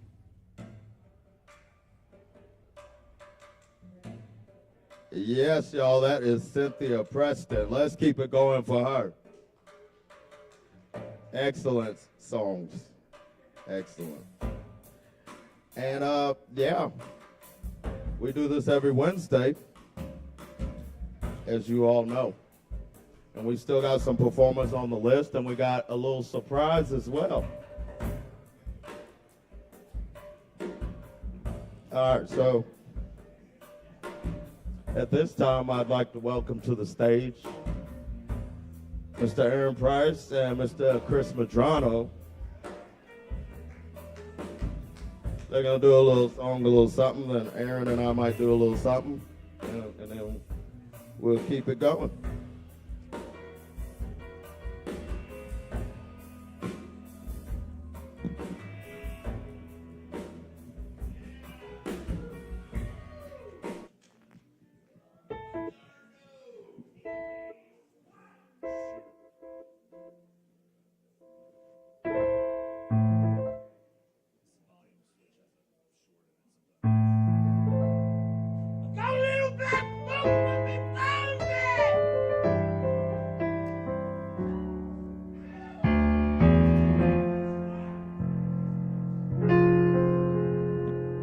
Got a little black book with my poems in.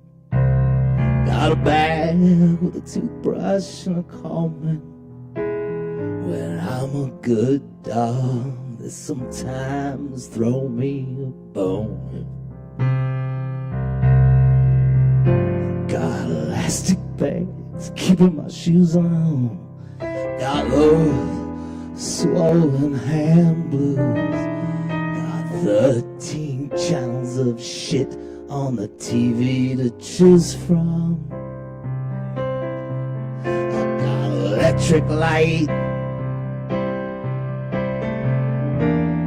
I got second sight. Got amazing powers of observation. And that is how I know. Trying to get through on the telephone to you. There'll be nobody home.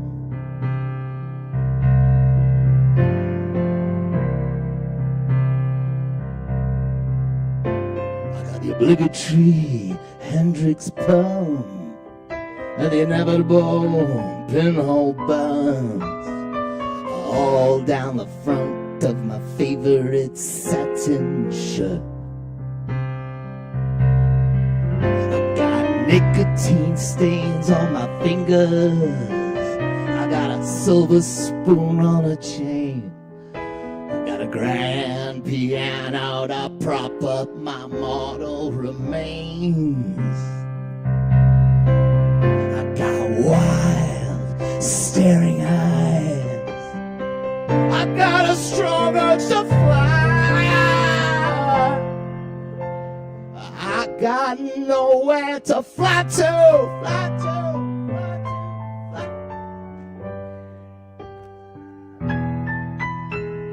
Oh, babe, when I pick up the phone, there's still nobody home.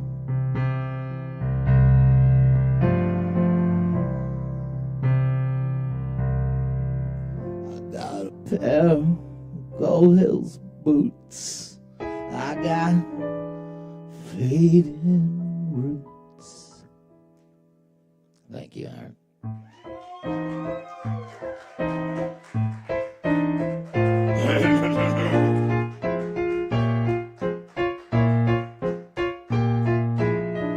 Good morning, warm your honor.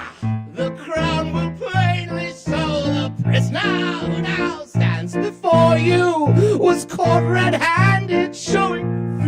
showing feelings of an almost human nature. This will not do. I always said it come to no good in the end, Your Honor. If they'd let me have my way, I could have flayed them into shape. But my hands were tied. The bleeding hearts and artists let him get away with murder. Let me hammer him today. Crazy balls in the window. I am crazy, truly gone fishing. They must have taken my marbles away. Over the rainbow is crazy. You little shit, you're in it now. I hope they throw away the key. I should have talked to me more often than you did. But no, you had to go your own way. Have you broken any homes up lately? Just 5 minutes, warm Your Honor, him and me alone.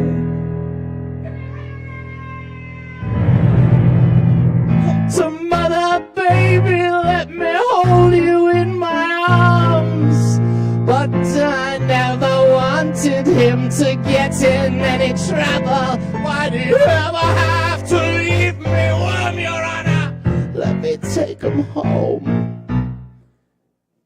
Crazy over the rainbow, I'm crazy. Bars in the must have been a door there in the wall where I came in. He is crazy.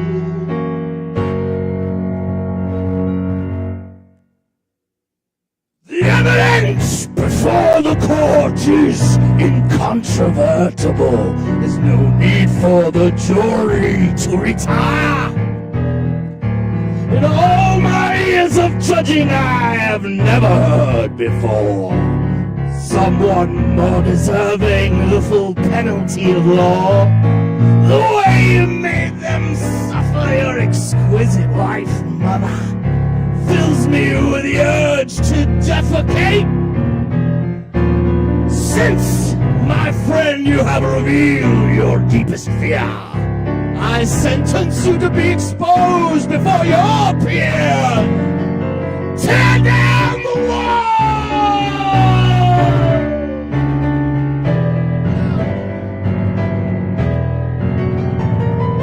Tear down the wall. Tear down the wall.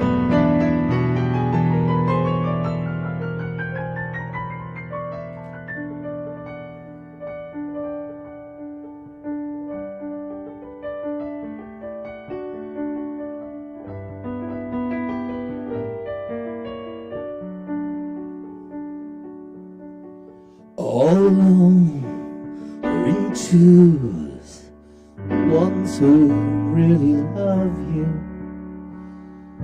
walk up and down outside the wall.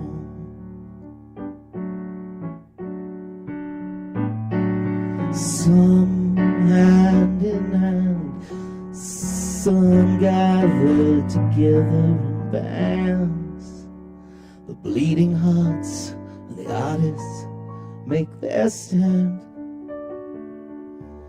And when you've given them their all, some stagger and fall. After all, it's not easy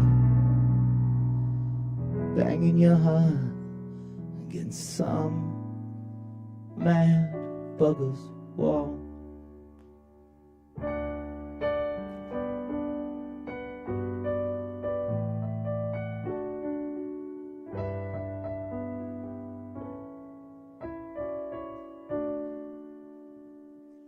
And when you've given them your all, some stagger and fall. After all, it's not easy. Bang in your heart, get some mad bugger's wall.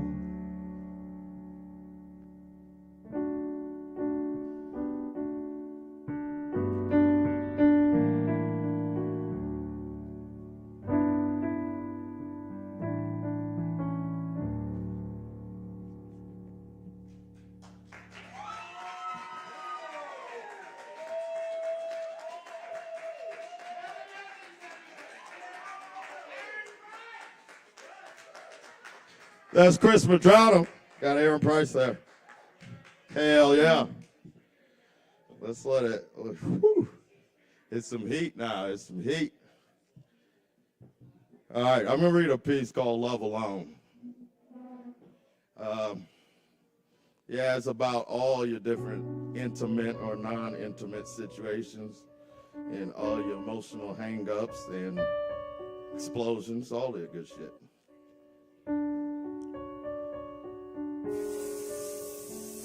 For those who can't make love, let love make you a bed of water in a cruise. P.S. Here's some crying, bleeding, stinking flowers from a dreamt up heaven's bowels. For some who seem to come out of the womb already covered in towel, from the depths of a vacuum where oak die under sharp sight of wise owl. For those who can't make love naked, where old crows in glass baskets croak, soaked in corked, gorged guilt, blinded by sights that melt the heels, that tell just how it feels when the table is set for the best meal. One should hope that one's imagination is quite the bit sharper when you can't see with the eyes readily naked beyond the seams in between your drapery. Let the fantasy never die in such scenery of a canopy. For those who could only make love silent, when you seem to buy your freedom through punishment, you need to take the silence off when you're full speed gunning it. Feel like explosion gonna blow the dungeon pit. Feeling like heaven and hell engulf you in one moment. And you can do nothing about it except let go of it.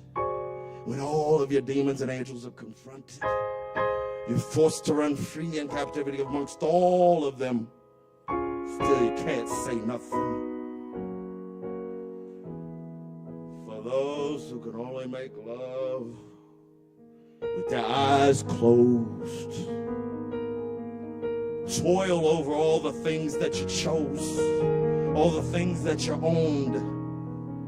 Red skin, hot skin, dead skin, hops skin, only a sensation. Standing in the most friction-flinched field of lightning, you can be as loud as you'd like. You just can't see a damn thing. Over inundated and overcome with sensational feeling. For those who can only make love without feeling. No hope for children, nor ripening. They are nothing anymore as exciting. When the knife is only mechanically swinging into the orchard of cultured peach. Rows of dreams of peace. But here, tragically, the knife is just killing. Sliced lemon moon, peeling and crying, then revealing and dying without even trying. For those who can't bake and make love on timing. And for those who can only make love in broken glass, asphalt against the stomach, wall against the back, alley too narrow to feel like home, too closed in and isolated and city cut to feel the need to make too much of fuss over dirty normal transgressions of us. Scream, but it won't help you up. The pain forcing you into outer body belt of astral dream, where everything's just so heavily heavenly and lovely. But this is all just temporary. Loose earthworm and balm cherry. For those who can only make love in thickets, in wilderness, in buzzing, jumping jacks of jerk spirits, flashed and flapped into song on flying battle raft. Riding upon a dream, upon the breath wish that everything outside of illusion shall be peeled and revealed for the most natural, beautiful view of all of you. Sparkly, sparkly, tingly, burning, throbbing, buzzing, bouncing.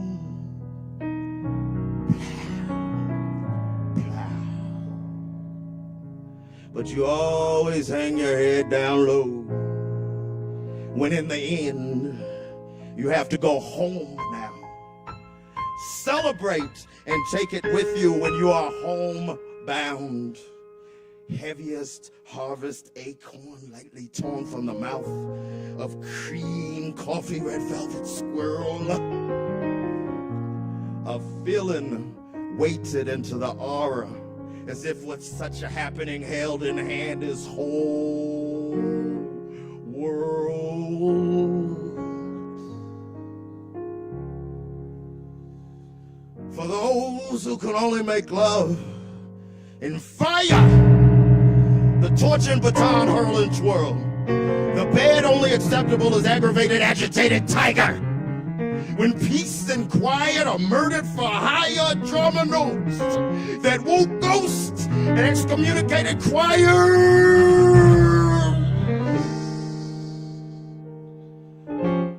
For those who could only make love alone in straits so dire, paranoid, trust no one, afraid to bleed of disease, of pregnancy, intimacy, and the weeping, vulnerable drunk. Why not seek solution in substance, reflection of depth and connection, first innocent? That is for those who can't make love alone. Thank y'all. Thank you, Aaron Price. Hell yeah. All right. So next up on the list, we've got Nicholas. He's right over there. He's going to play you some good tunes there with his guitar and sing you some pretty songs. So y'all welcome Nicholas to the stage.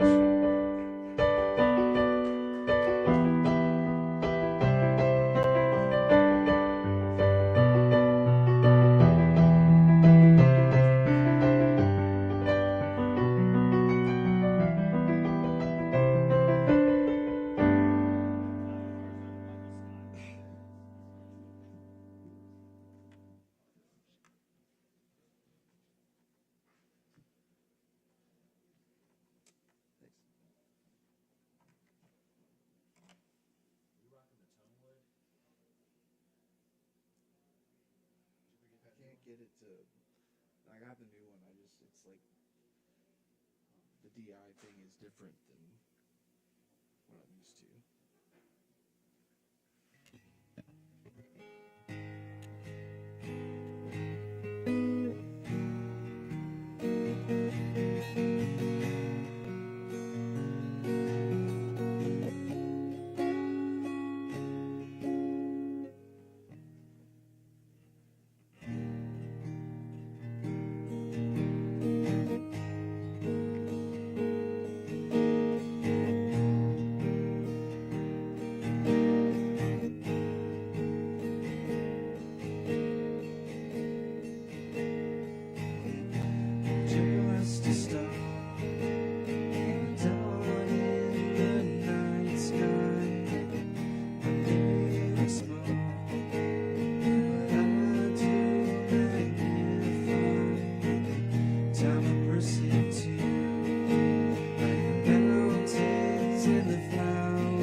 person too.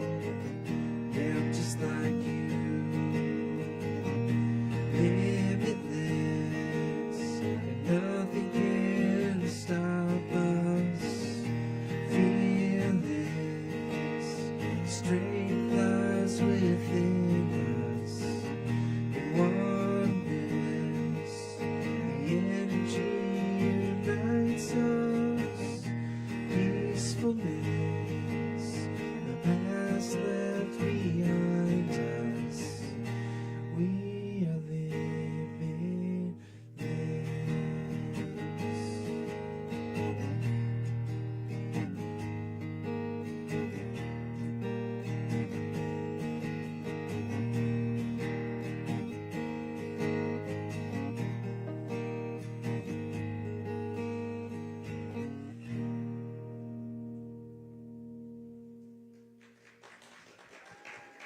Thanks.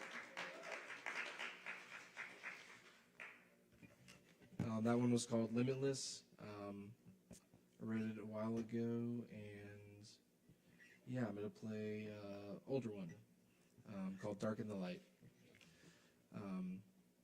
It's about sort of like feeling misunderstood, anxiety. Yeah, I've been playing around with trying to bring back old ones to play because it's a good experience and remembrance, and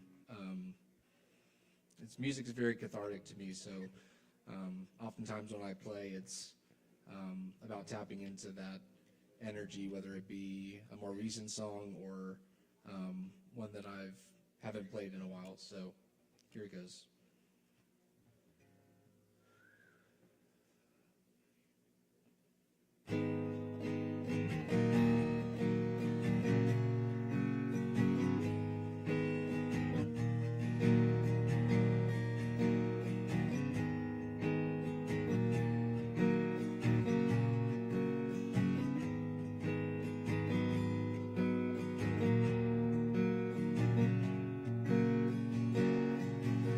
It happens all the time. The voices keep talking in my mind. Can't stop them even when I try.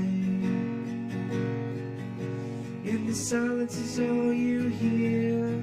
But if I spoke, would you open your ears? Because what you think is what I fear. And I could say how I feel, but you won't feel it. And I could open up my mind, but you won't hear it. You see, there's no point of even trying. And I don't think you'd understand. And in the light, and I just want you to know who I am. And I just want you to know who I am. A journey through moments, trails left behind, and I keep going. Doors open and the closing. And I remember how it felt, the things you couldn't change or accept. So take my hand for a moment, and then I say how I feel, but you don't feel it. And then I open up my mind, but you don't hear it. You see, there's no point of even trying. And I don't think you'd understand. And in the light, and I just want you to know who I am. And I just want you to know who I am.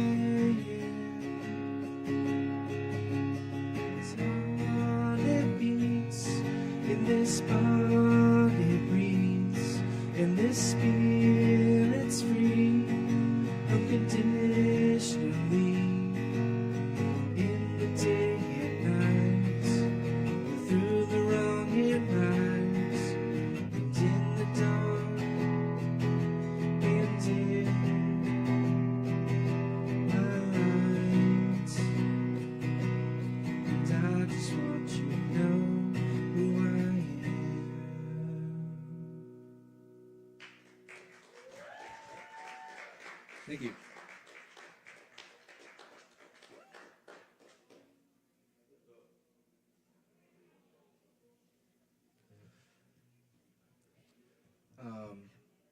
This next one's a little more upbeat, and it's called Moving On.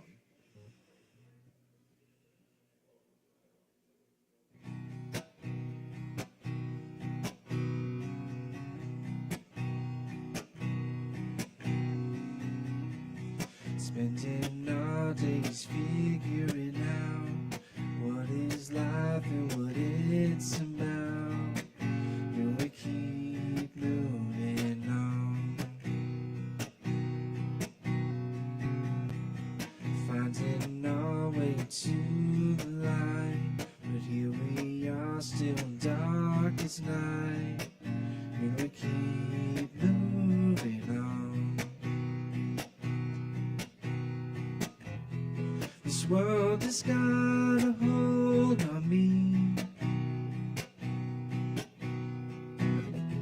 The less I think, the more I see. We're moving on to the beyond, and living days until they're done. And I don't know how.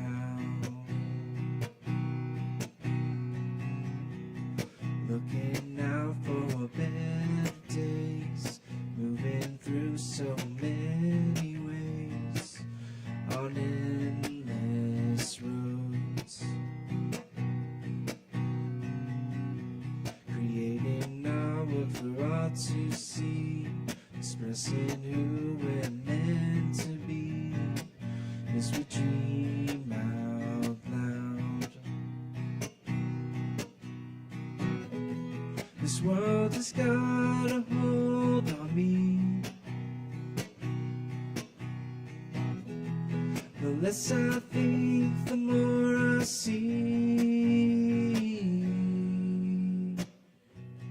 We're moving on to the beyond, living days until they're done, and I don't know how.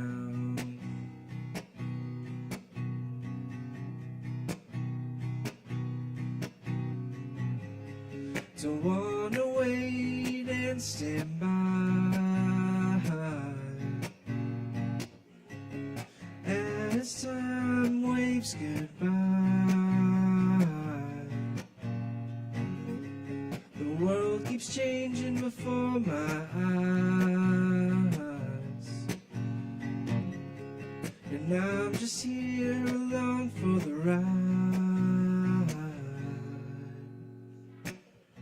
Just like the clouds up in the sky, and the moments that pass us by, they're not the same. Someday when my time has come, I'll look back at all that I have done and give thanks for the days. Thank you.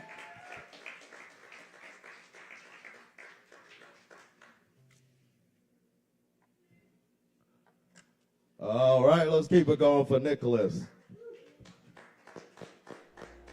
Keep it going for yourselves too, hanging out all night like some teeny boppers.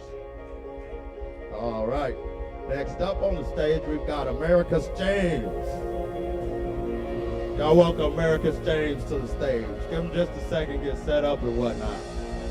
And please tip your bartenders. Thank y'all for coming tonight.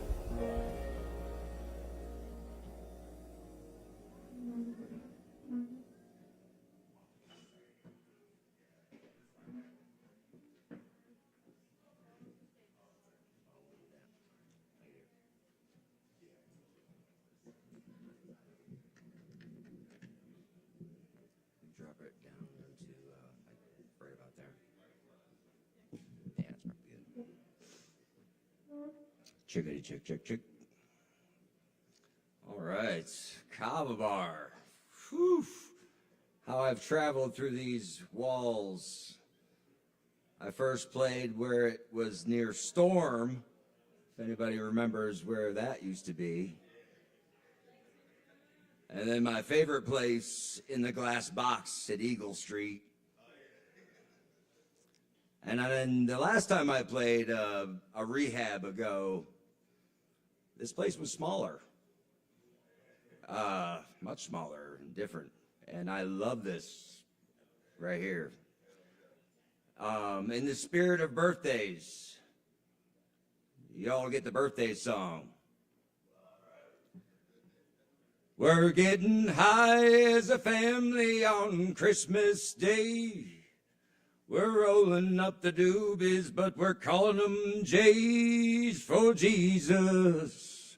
Happy birthday to you, to you, to you, and then to you. Happy birthday. Happy birthday, HAPPYBRTHDAY.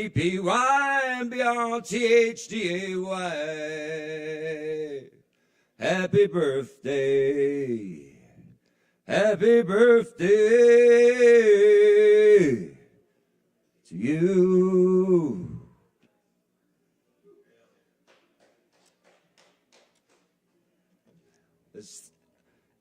This is my brand new guitar, Rianne, and it's our first time out with my dad's hat that he died in. This is called So-Called Patriot. Well, give me a home where the buffalo roam and the deer and the antelope play, where the rockets' red glare, the bombs bursting in the air gave proof that our flag was still there. Well, America, America, I shed my grace on thee, till souls wax fair with earth and air, and music hard at sea. It's getting harder to drink these days, we finally gotten to me. I'm hiding all my bottles of liquor in the closet beneath your feet.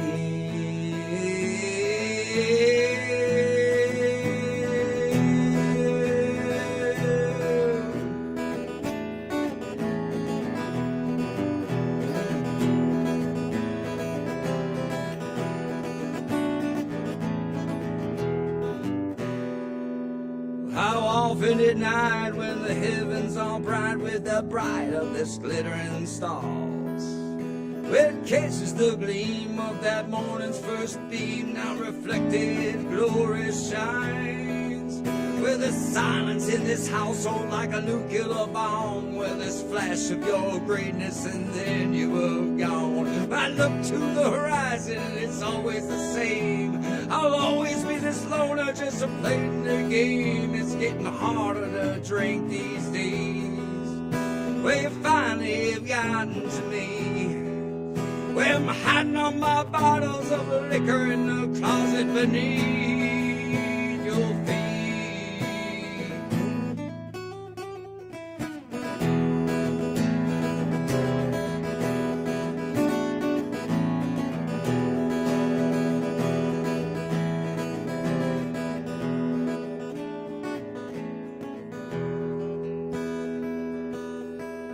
Well, in the end, it's clear I'll disappoint you, my dear, but my vision of love is true. I disregard your thoughts, well, I know it's been hard. Well, trust me, I've been doing the same. 'Cause life's been hard, 'cause sights going past that yard in the house on Wilmington Road. Well, I'll sing you a song and I'll tell you it's my own, but in the end, we'll all know the same. It's getting harder to drink these days. They finally have gotten to me. Well, I'm hiding on my bottles of liquor in the closet where beneath, oh, your feet.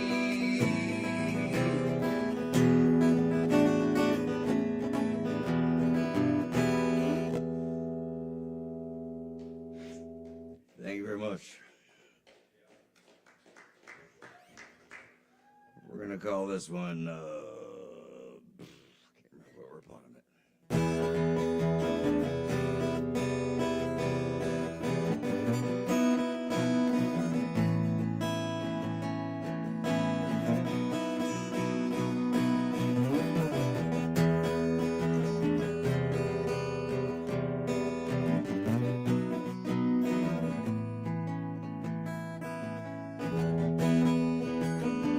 Well, I'm lost in this foreign country, will battle myself in what I've done. Well, the sounds of machine gun fire, well, it looks like Christmas is canceled this time. Well, I'm lost in this foreign country, battling myself and what I've done. Well, I answered the call of freedom, now I take a deep breath. I get on that plane without a pistol in my hand. I'm a regular man. But I've been waiting for you to get home. Oh, so wrinkled in those clothes. The firefight is over, baby. I've been waiting for you to get home.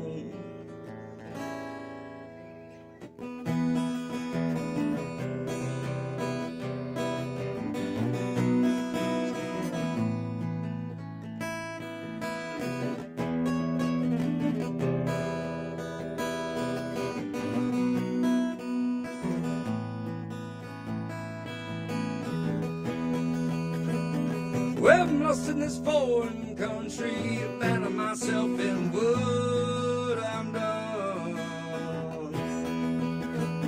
Well, the sound of the children's laughter, well, I haven't heard that one in a while. Well, I'm lost in this foreign country with muddy boots and bloody toes. Well, I answered the call of freedom, now I take a deep breath. How I get on that plane with a pistol in my hand. I'm a regular man. I've been waiting for you to get home. Oh, so wrinkled in those clothes. The firefight is over, baby. I've been waiting. Oh, I've been waiting. I've been waiting for you to get home.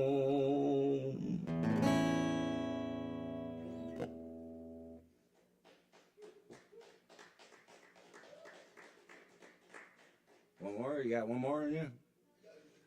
Y'all got one more? This is our longest goodbye. But I'm meaner than jabbing. That's how it goes. But I'm meaner than jabbing all them sticks in your eyes. But I'm the only one you want now to hold you at night. I get worse every day. Well, it's time to stow away. Well, some drinks will taste better than that sex will ever be. Don't worry about my actions, cause tonight is on me. I get worse every day. Well, this time, stow away. Well, we're sifting through the darkness where there must be some light. And word about the future, well, in all of our lives. We'll wake up in the morning with a son and a wife. Well, there's too many emotions for this longest goodbye.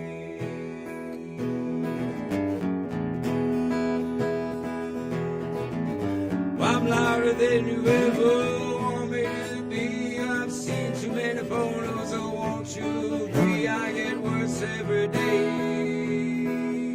Well, it's time to step away. Well, besides the competition on a fantasy field, we were always looking to the masses, but never the appeal. I get worse every day. Well, it's time to step away. Well, I'm sifting through the darkness where there must be some light. Word about the future with all of our lives. Yeah, to wake up in the morning with the sun in the white. Well, there's too many emotions for this longest goodbye.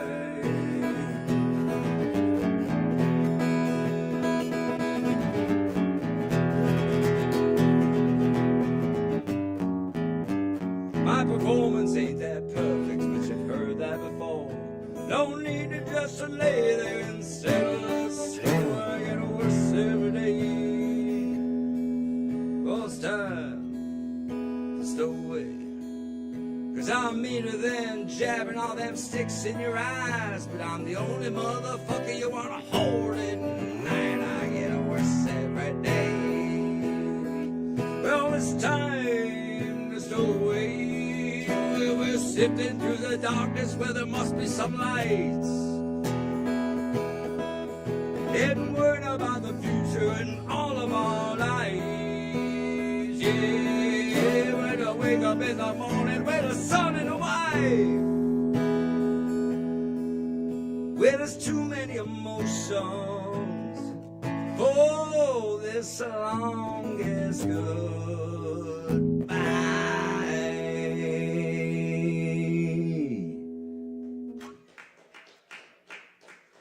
Thank you very much. Rianne really enjoyed tonight, and I did too. And thank you very much for your patience, and I hope you have a great, great awakening.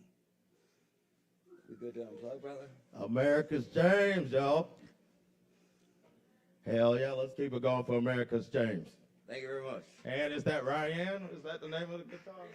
Rianne. And give it up for Rianne as well. All right, we still got a couple more people on the list, y'all.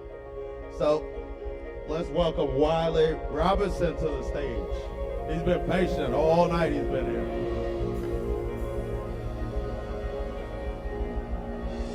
I gotta sit. I'm tired.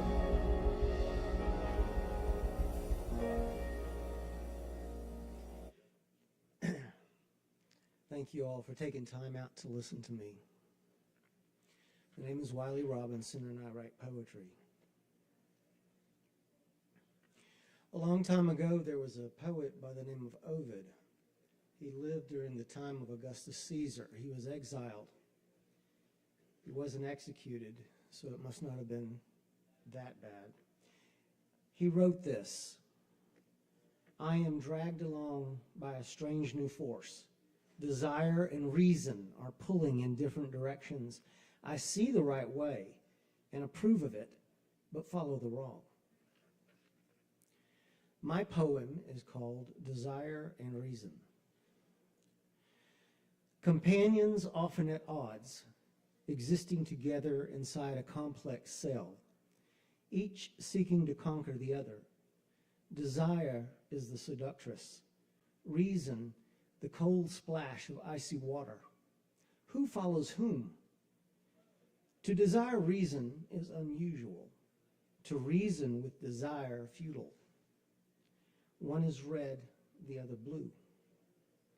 Reason is a bright, clear day on a mountain peak. Desire, the foggy midnight walk through narrow Venetian streets. Reason, open to examination on all sides from any angle. Desire, allowing only the occasional glimpse of its best side. The wise choose to embrace both. The foolish allow desire complete freedom.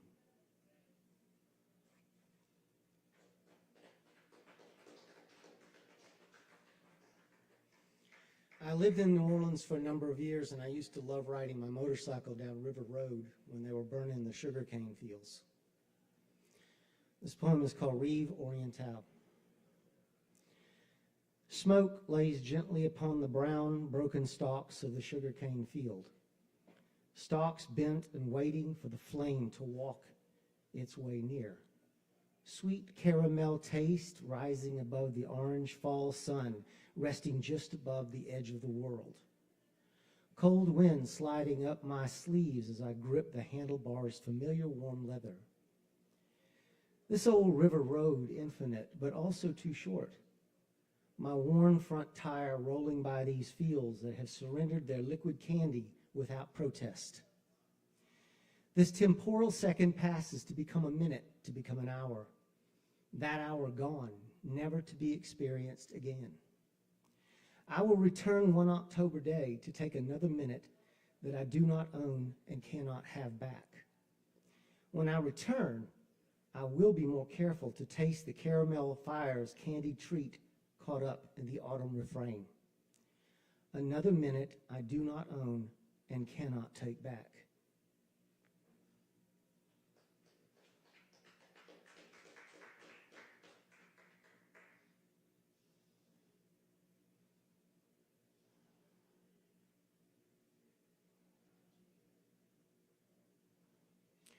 This poem is called Prophecy.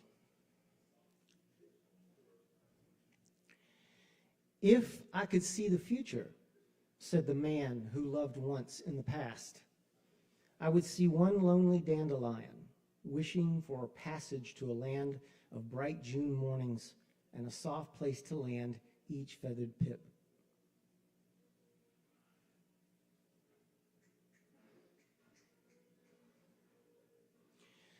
This poem is called Origami.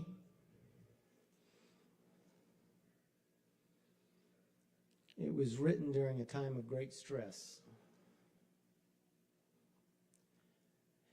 An unfolded truth at first appears too grateful to be accepted by ears accustomed to lies. A lie, in particular, that starts with I and ends in you. Was it said as a declaration of desperation or an affirmation of doubt? Did the middle part of that lie really need saying? The word bitter should be mentioned here, but only as that particular taste wanders off the tongue and finally leaves slowly through the heart, slowly. Though with each sunrise that green persimmon draws less and less until it ripens and the astringent becomes gently, subtly sweet, very vague, much like a distant radio station that won't tune on the coarse dial. Naturally, this so-called sweetness doesn't satisfy, so you take the truth and fold it into the shape of denial, a comforting shape that those of our specific species find desirable. To be honest is what we do for other people, but never ourselves. Denial shapes our own truth. Honesty is therefore a subjective and subservient fine linen that only gets unfolded when company is over, or especially when we give advice as the wide third party. Let us now disclose together that we have denied the truth and regretfully not used honesty to its best ability. Now we know.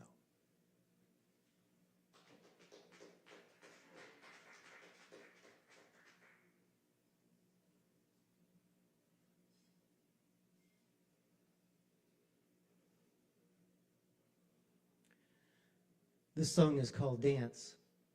I wrote this for my wife. You in the almost dark with no one to see, dance for me. Drenched in sunshine while I watch you in wonder, unable to speak, dance for me. In my color kaleidoscope dreams of you, dance for me. Me in the twisting twilight with no one to hold, dance for me. Us in the kitchen, while love bubbles, a softly simmering sauce, we dance for us. With my arms empty and a world away, you dance in my mind. This dance, your dance, our dance, a wild tornado beast we ride that will never be constrained by earthly chains. This is our dance, forever shared as one.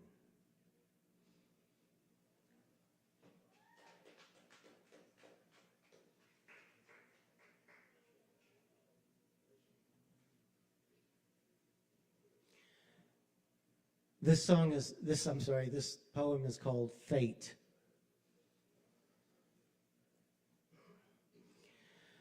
I am laid bare for you. My breath rises hot to paint that heat across your throat. A coarse whisper pulls me onto your lips with a taste of vanilla and woman. I am on the sharp part of this blade.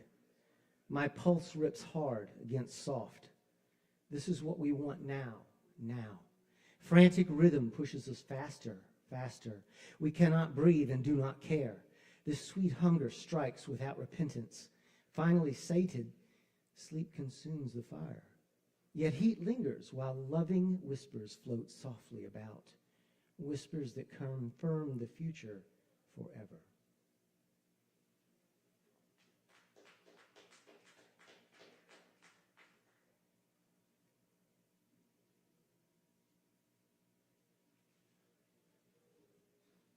This last poem is called Remissionum. If I forgive you now, what part of me will die? What must I forsake to hold another lie? A promise without love, another dream without sleep, nothing left, yet more to give. A sun without heat, imperfect and weak, where the cold never leaves once love begins to weep. Tears lying gently on a heart too flawed to keep a promise without love. Another dream without sleep, cast into a still wind that drifts without rage across a scarred and loving hand. I must forgive you now so I can feel again the sun, this one not weak, both warm and perfect and soft, in a peerless sky only love can see. Tears drying quietly, prisms of water from a soul that has found the quiet answer sought in the promise of love and dreams. Thank you all so much. That's Wiley Robinson, y'all, bringing some poetry to us. Thank you. Absolutely. And next up, we got Zach Jones. Hey. Hell yeah.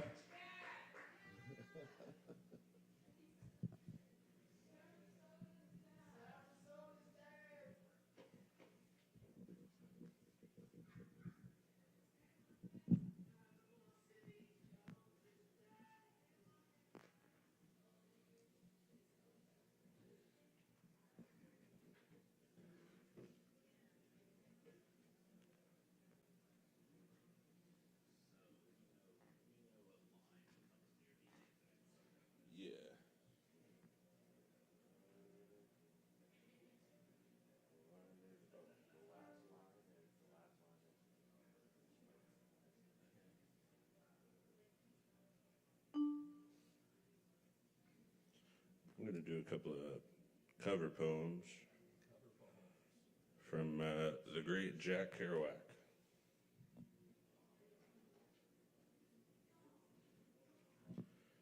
Goofing at the table, you just don't know. What don't I know? How good this ham and eggs is. If you had any idea whatsoever how good this is, then you would stop writing poetry and dig in. It's been so long since I've been hungry. It's like a miracle. Ah, boy, but them bacon and them egg. Mr. Beggar and Mrs. Davy. Loony and Croony. I made a poem out of it. I haven't smoked loony and croony in a long time. Ooh, but them eggs and them there bacons, baby. If you could only lay that down on a trumpet, lay it down solid, brother, about all them bacon and eggs. You gotta be able to lay it down solid.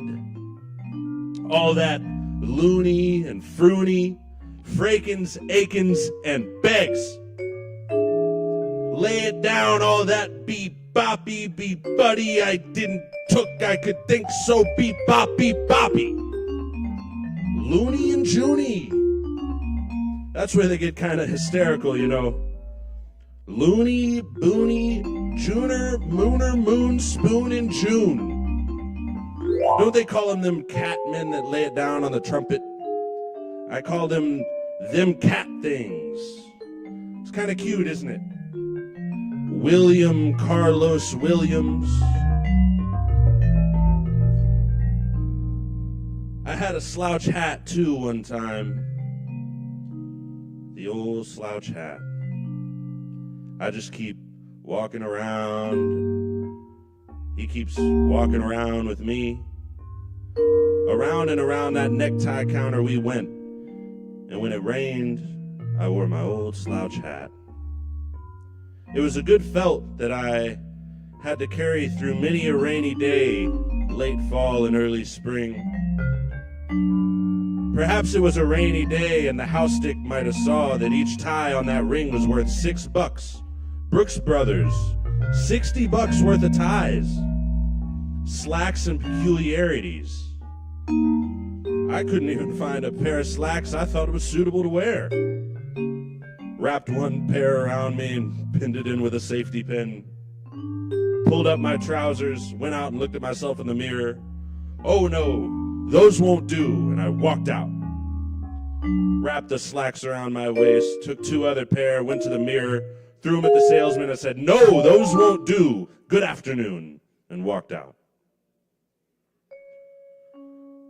But the slouch hat I got at Harvard Club or Yale Club or Princeton Club or one of those other Dartmouth Club or University Club. Always barred the yacht club because it was a little over my kin. Because the doorman knew that only Mr. Astor or Mr. Vanderbilt or Mr. Whitney belonged. And he couldn't say, good morning, Mr. Astor, because he knew I wasn't Mr. Astor. I always figured a way to heal into those other clubs. Not only a member of Who's Who, but a Who's Who also have to be a special member of New York City's own special clique of Who's. I get in the athletic club many times, and I'd go up to the billiard room. I'd wander back around the room, hands in back, and every coat rack I backed up against, I'd feel for the wallet. One day I walked out of there with 10 wallets.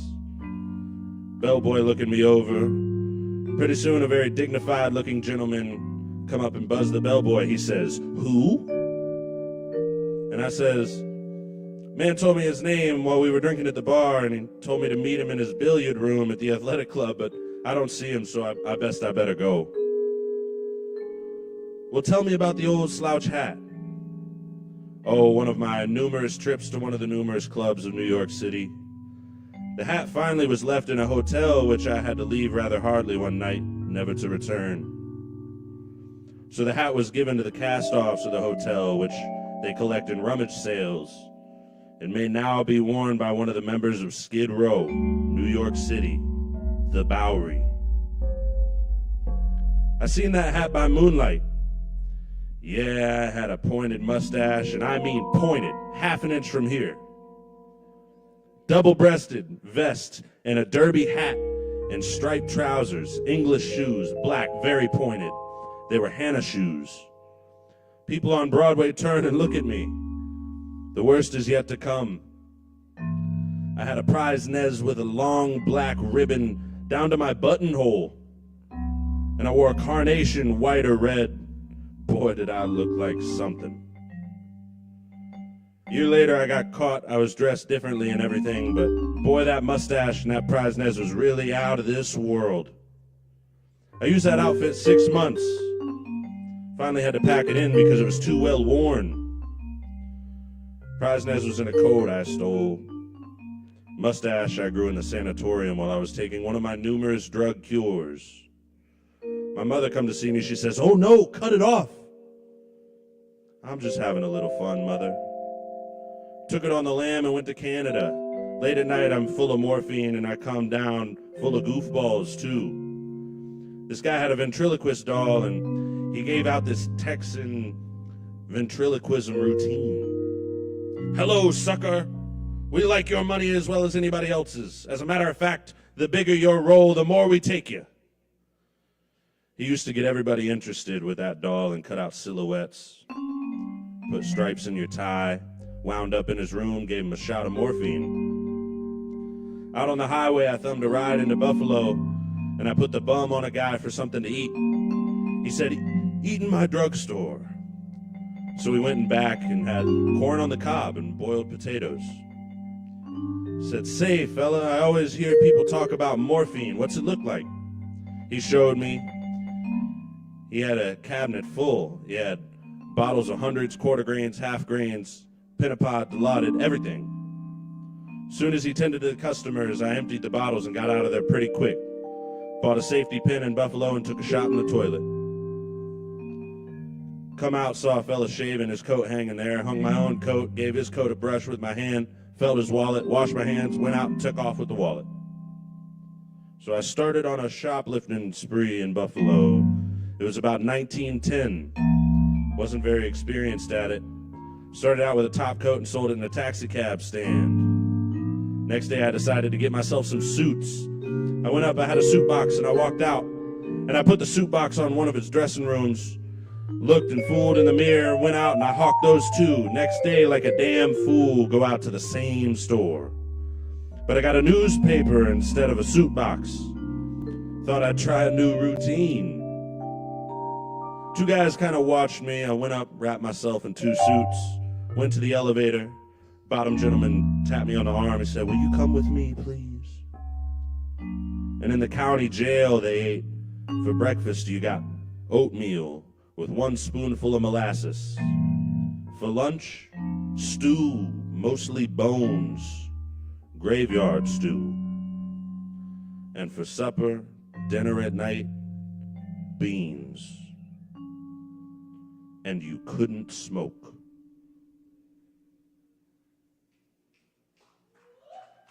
Thank y'all. Thanks, Aaron Price. Tip the bar. All right, let's keep it going for Zach Jones, y'all. And that's Aaron Price backing him up there. All right, we still got a couple more performers tonight. Right now, I'd like to welcome Caleb Bison to the stage. Hell yeah. CB Radio.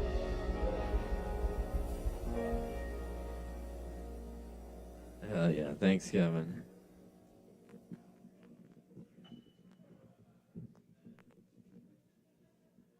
Stay up there if you want.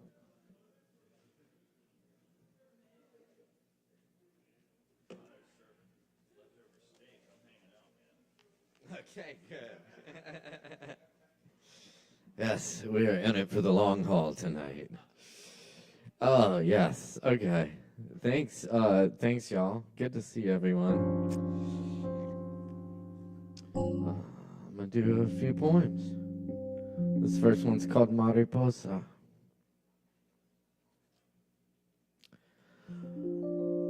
Why is the Spanish word for butterfly more beautiful? Perhaps because the sun in Spain shimmers as the wheat fields and the sea. And perhaps because milkweed grows in bunches in the pastures and along dirt roads. Perhaps because language shapes my tongue into an arrow, and some languages have words for what I can't say in this poem. But always, some are lost, unimagined, unattained bullseyes obscured in the smoke.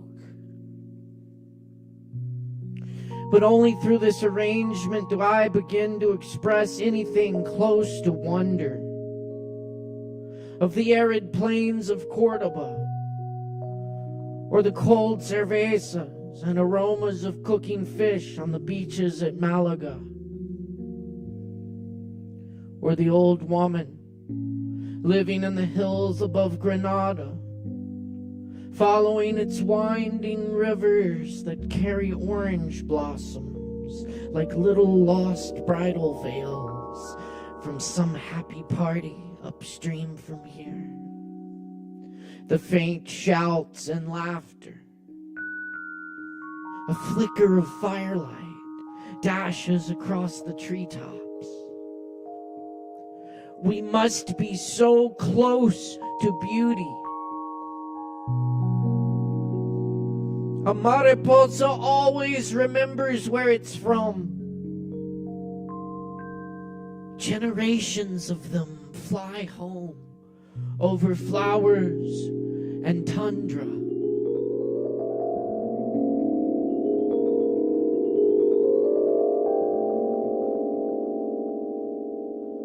Why didn't we see them as beautifully when words first cussed our lips? Why do our own words fail us?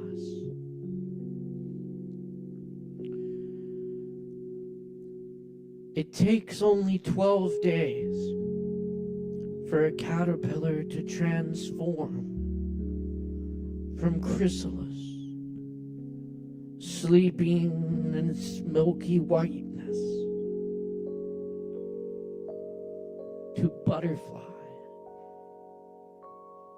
wings spread, unfolding ministry of the mariposa.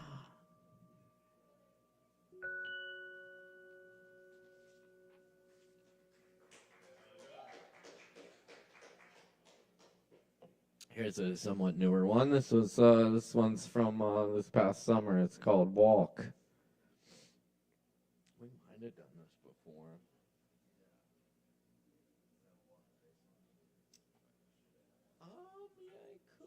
Yeah, that's not, it's not too long a minute.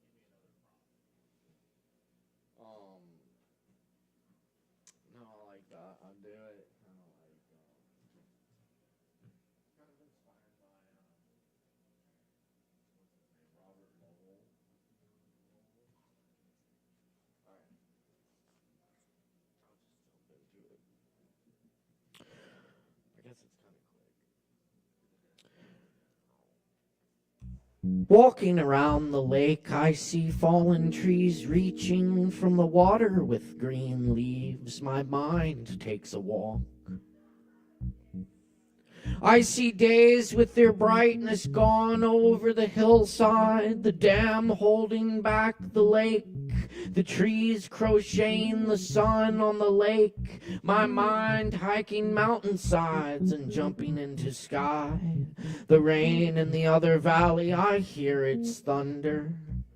The weight of late July sky pulls the trees. The wind pushes clouds across my mind. Above the trees I walk. In silence the leaves talk. The lake whispers all through the night of day. The rain arrives late in morning. The rain speaks of leaves. My mind departs. And I am the stillness of the trees after the rain leaves. I too am on my way. I never left the lake.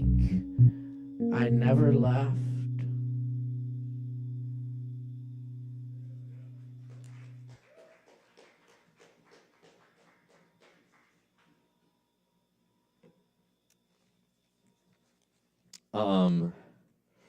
And this is a poem written in the early days of the pandemic lockdowns. It's called Present.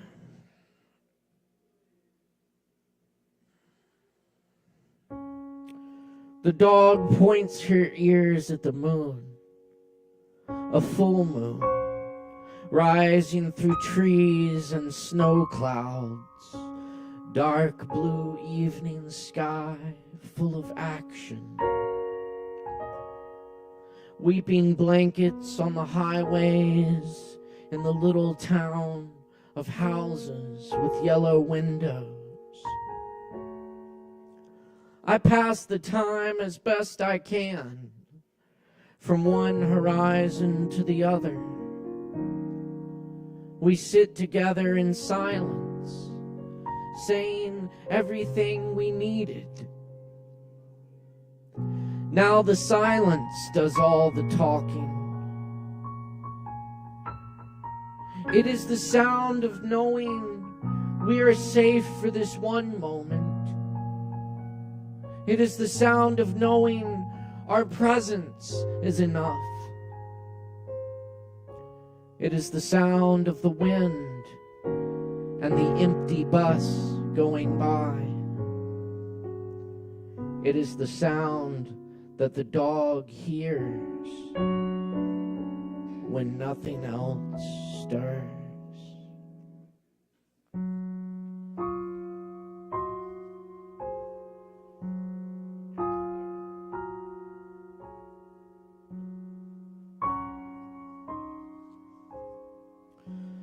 Snow covers the midday in silence.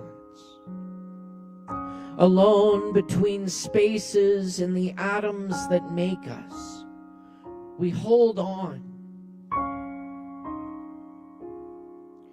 Nothing dies like tomorrow when shadows crawl across the mountains.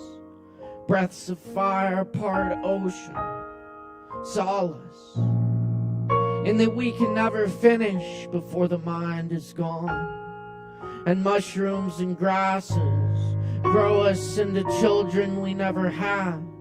Climb trees, make clover necklaces. Places look strange and familiar, and we awaken and call out from our beds.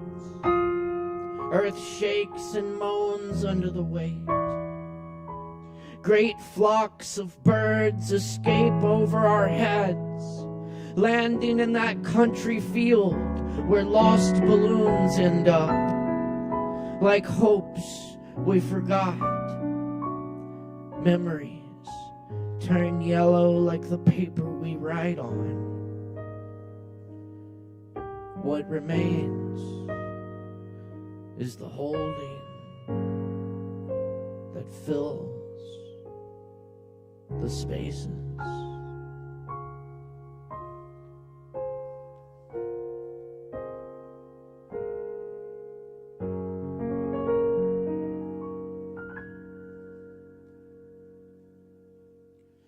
Thanks. I'll leave y'all with two very short poems. Thank you.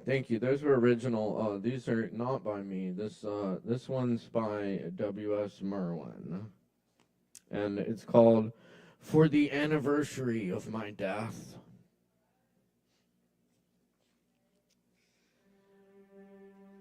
Every year, without knowing it, I have passed the day when the last fires will wave to me, and the silence will set out, tireless traveler, like the beam of a lightless star.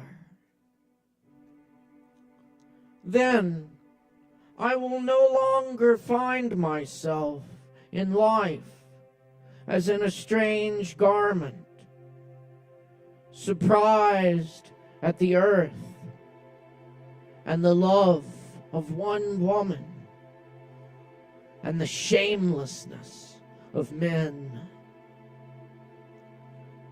As today, riding after 3 days of rain, hearing the wren sing and the falling cease, and bowing,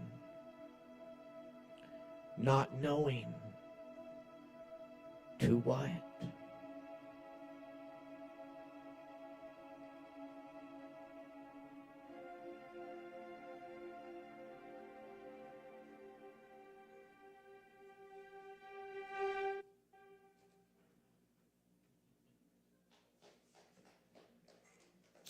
Thanks.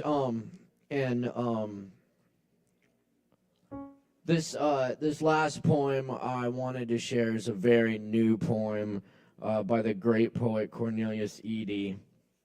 Old friend Cornelius Eady. Anyway, he wrote this really powerful poem, and I think it speaks for itself. It's called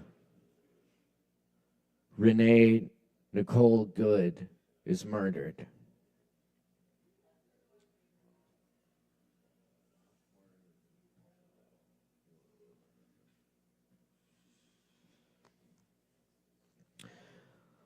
Up rides the super cops, the cancellation squad. A dormant virus melted from the ice pack. And the conversation is end-stopped when the shell cracks her car window, does its dumb duty, brings silence to a poet's mind. And the president says, you're a terror bot if you don't comply. Homeland Security puts on a 10-gallon Texas-size hat, says, see what fucking with the bull gets you?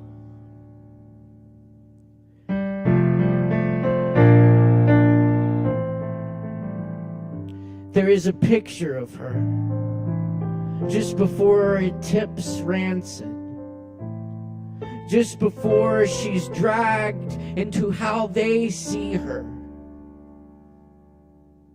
I wish I could read the words as they blaze their last unsuspected race through her skull. A language poem that ends on the word impossible.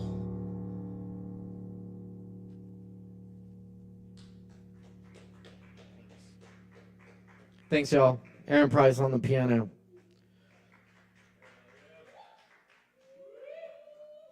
Yes, sir. Thank you, Caleb. Thank you, Aaron. Oh, thank you. And powerful, powerful pieces there. That last one, that killed it right there. Anyhow, we got one more performer, one more open micer. Joe Shelton, y'all know him. Y'all welcome Joe Shelton, a.k.a. the Grinch, to the stage. Stars, my secret is out. All right, I have a few poems and a silly song. Oh,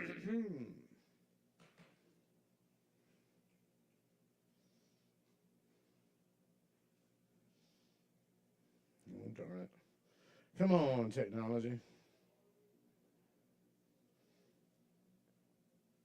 Immigrant laborers of the hemisphere we share were driven from their homes by American acts of war, both literal and economic.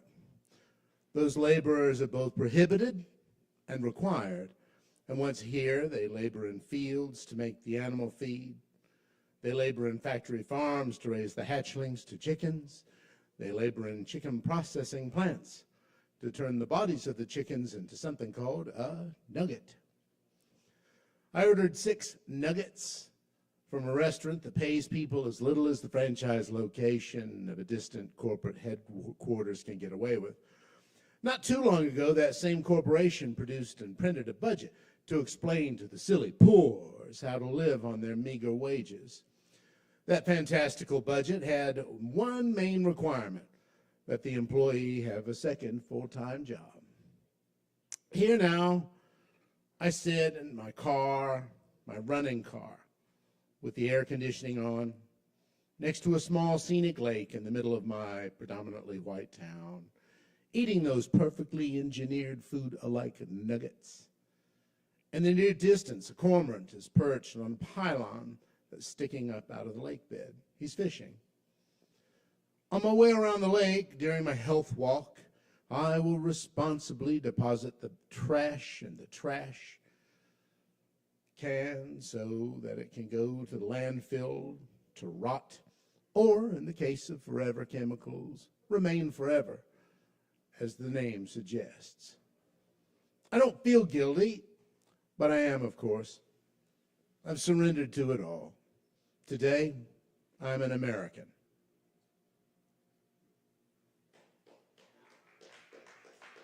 Thank you. What's wrong now with standing in front of the mechanical press, activating the two-hand safety switch and listening to the gentle hiss as it smashes down onto the metal preform?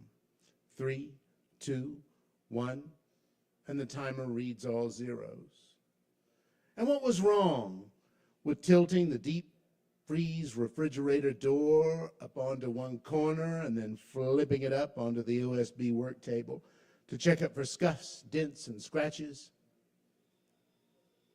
That one's 4 millimeters, so a fail.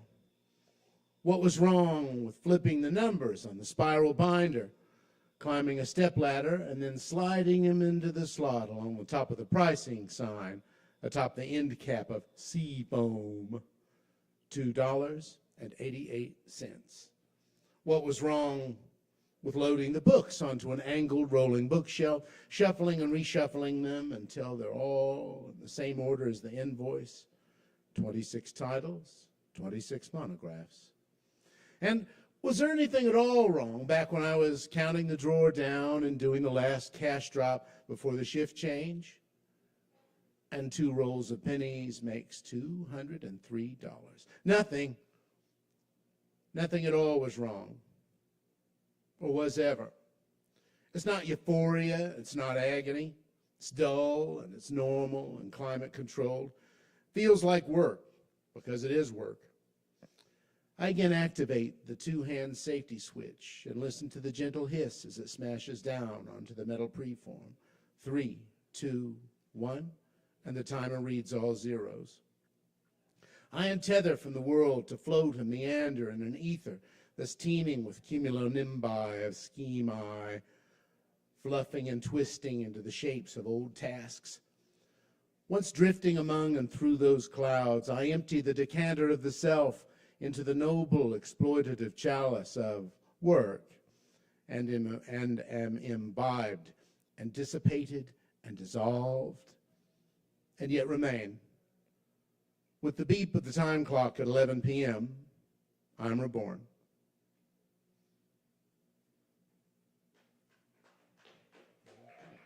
Thank you. So anyways, in communist theory, the worker is not separated from the work, but meanwhile, here in capitalism, you get to clock out and be whoever you want. But there's drawbacks too, though. Ice dust.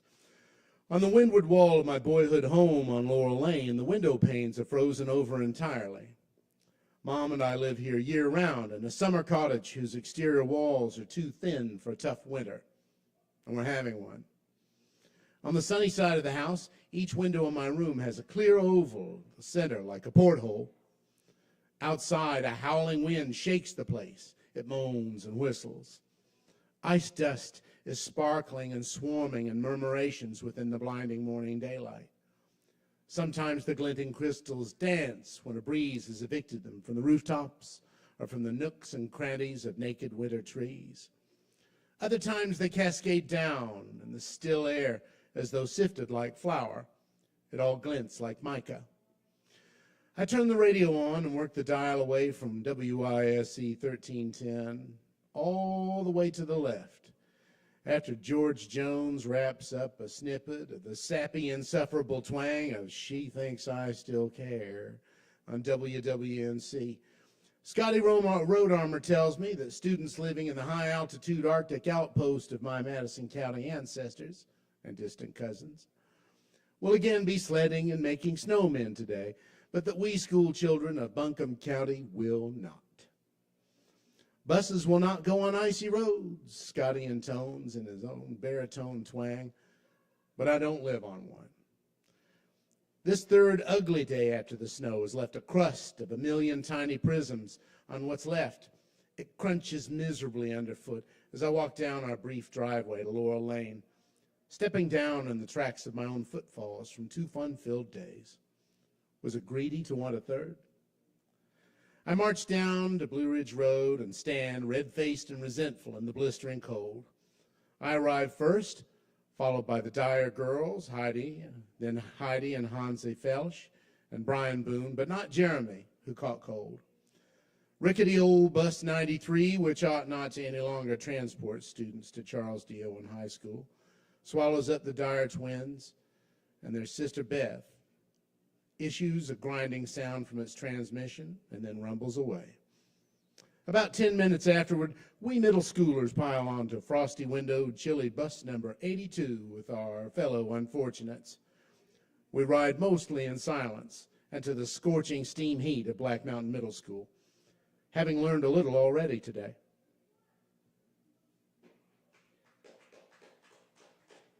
Thank you. All right, and the aforementioned silly song. I was hopping and nobbing, gabbing at a swell soiree.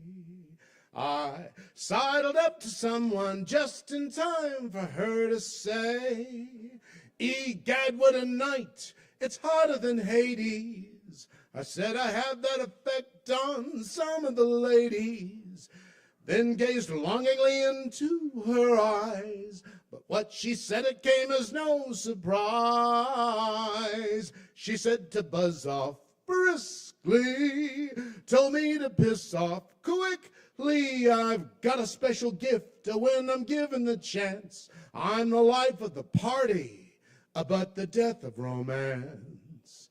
I was socially climbing up aboard some stranger's yacht, rubbing the elbows, feeling pretty hot to trot. A voice said, "How's the caviar?" So my response had to be, "If you keep egging me on, you'll never get rid of me." Then as I breathlessly awaited her reply, again it came in the form of a goodbye. She said to buzz off briskly, told me to piss off quickly. My hope becomes buoyed every time I'm in the drink, but then I'm jettisoned like flotsam, and then downward I sink. I got no cash, I've got no class. My attempts at banter make me look like an ass. Calvin Klein designed my two fragrance today. He calls it woman repellent, and it warns them away. I snuck into the store club wearing my old waiter's tux up, lifted my nose to pretend I had a couple of bucks. I asked her socialite if she would join me for swill. She said, "No thanks on the flirting. Say, could you get me my bill?" Before I had the chance to finish my beer, the bouncer tossed me out on my ear. He said to buzz off briskly, told me to piss off quickly. I don't blow it every time, that's not fair to say, but I sure hold it in my mouth until the stiffness goes away. She said to buzz off briskly. Thank you. Human friendship. There it is. And Hell thanks, yeah, Kevin. that's- Thanks, Kevin. Thank you. That's Joe Shelton, y'all. All right. So, yeah, it's gremlin time, y'all. Or pumpkin, whatever you want to be. All right. So I'm going to just close out briefly. And, yeah, that's that.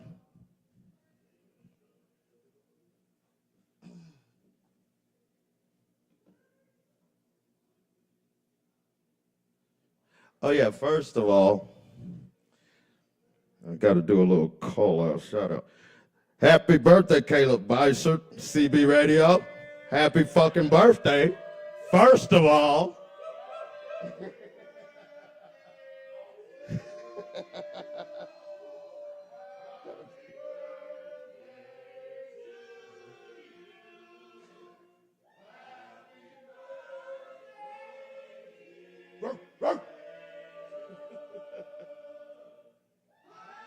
Happy birthday to you.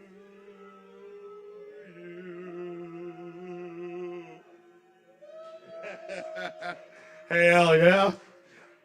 I got 1 week. It'll be mine exactly 1 week. So that's what's up. It's Thursday, midnight. I'm accurate about my timing though. But when you're celebrating your birthday, you celebrate it till the sun comes up, no matter what the date is. That's what I say. I know. I don't even know how old I am either. Hell yeah, 40. That's what's up.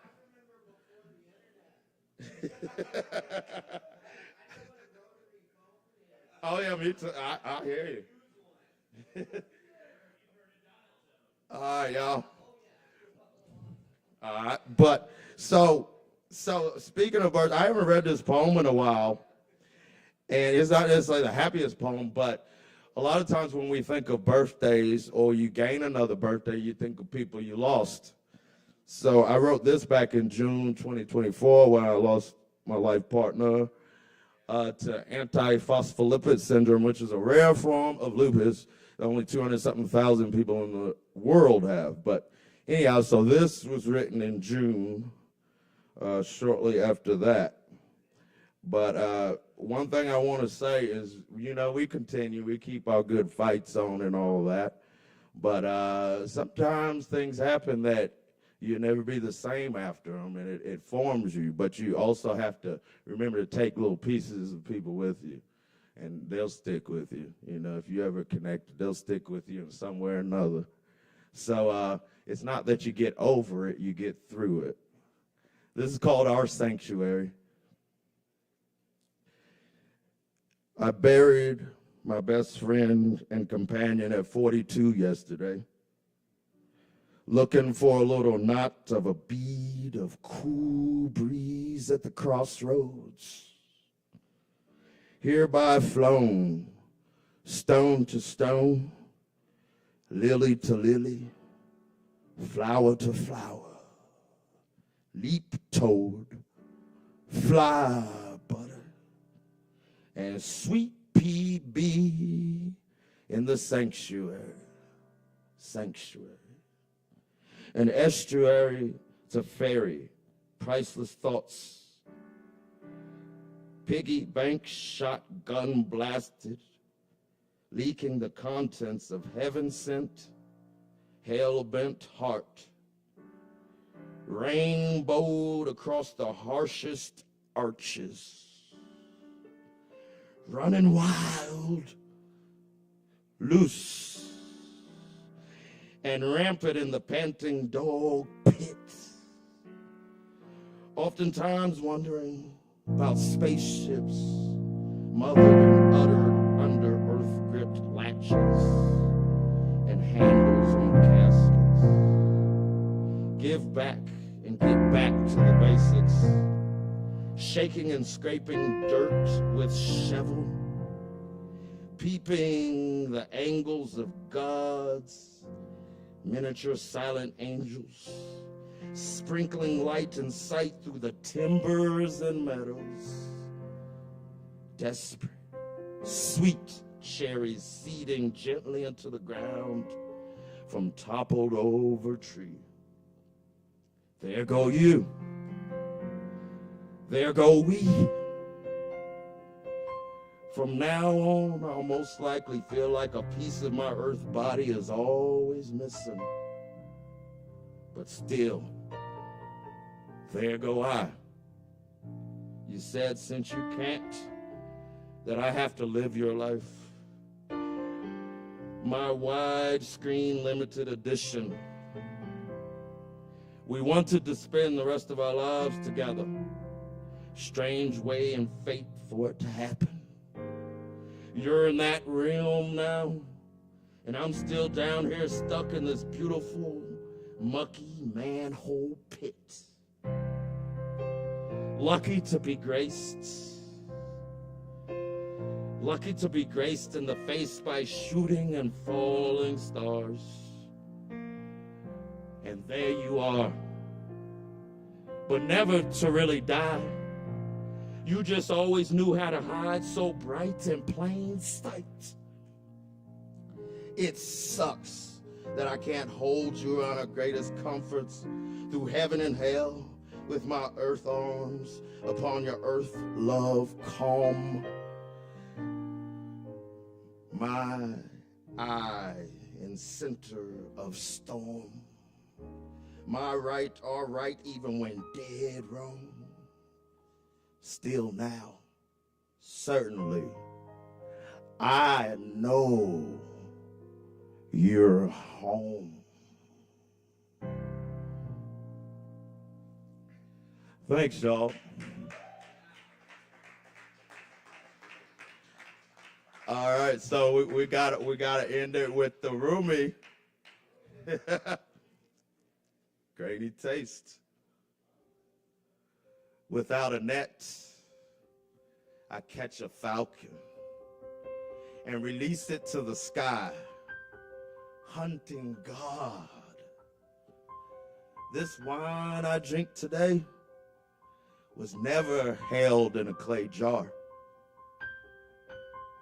I love this world, even as I hear the great wind of leaving it rising.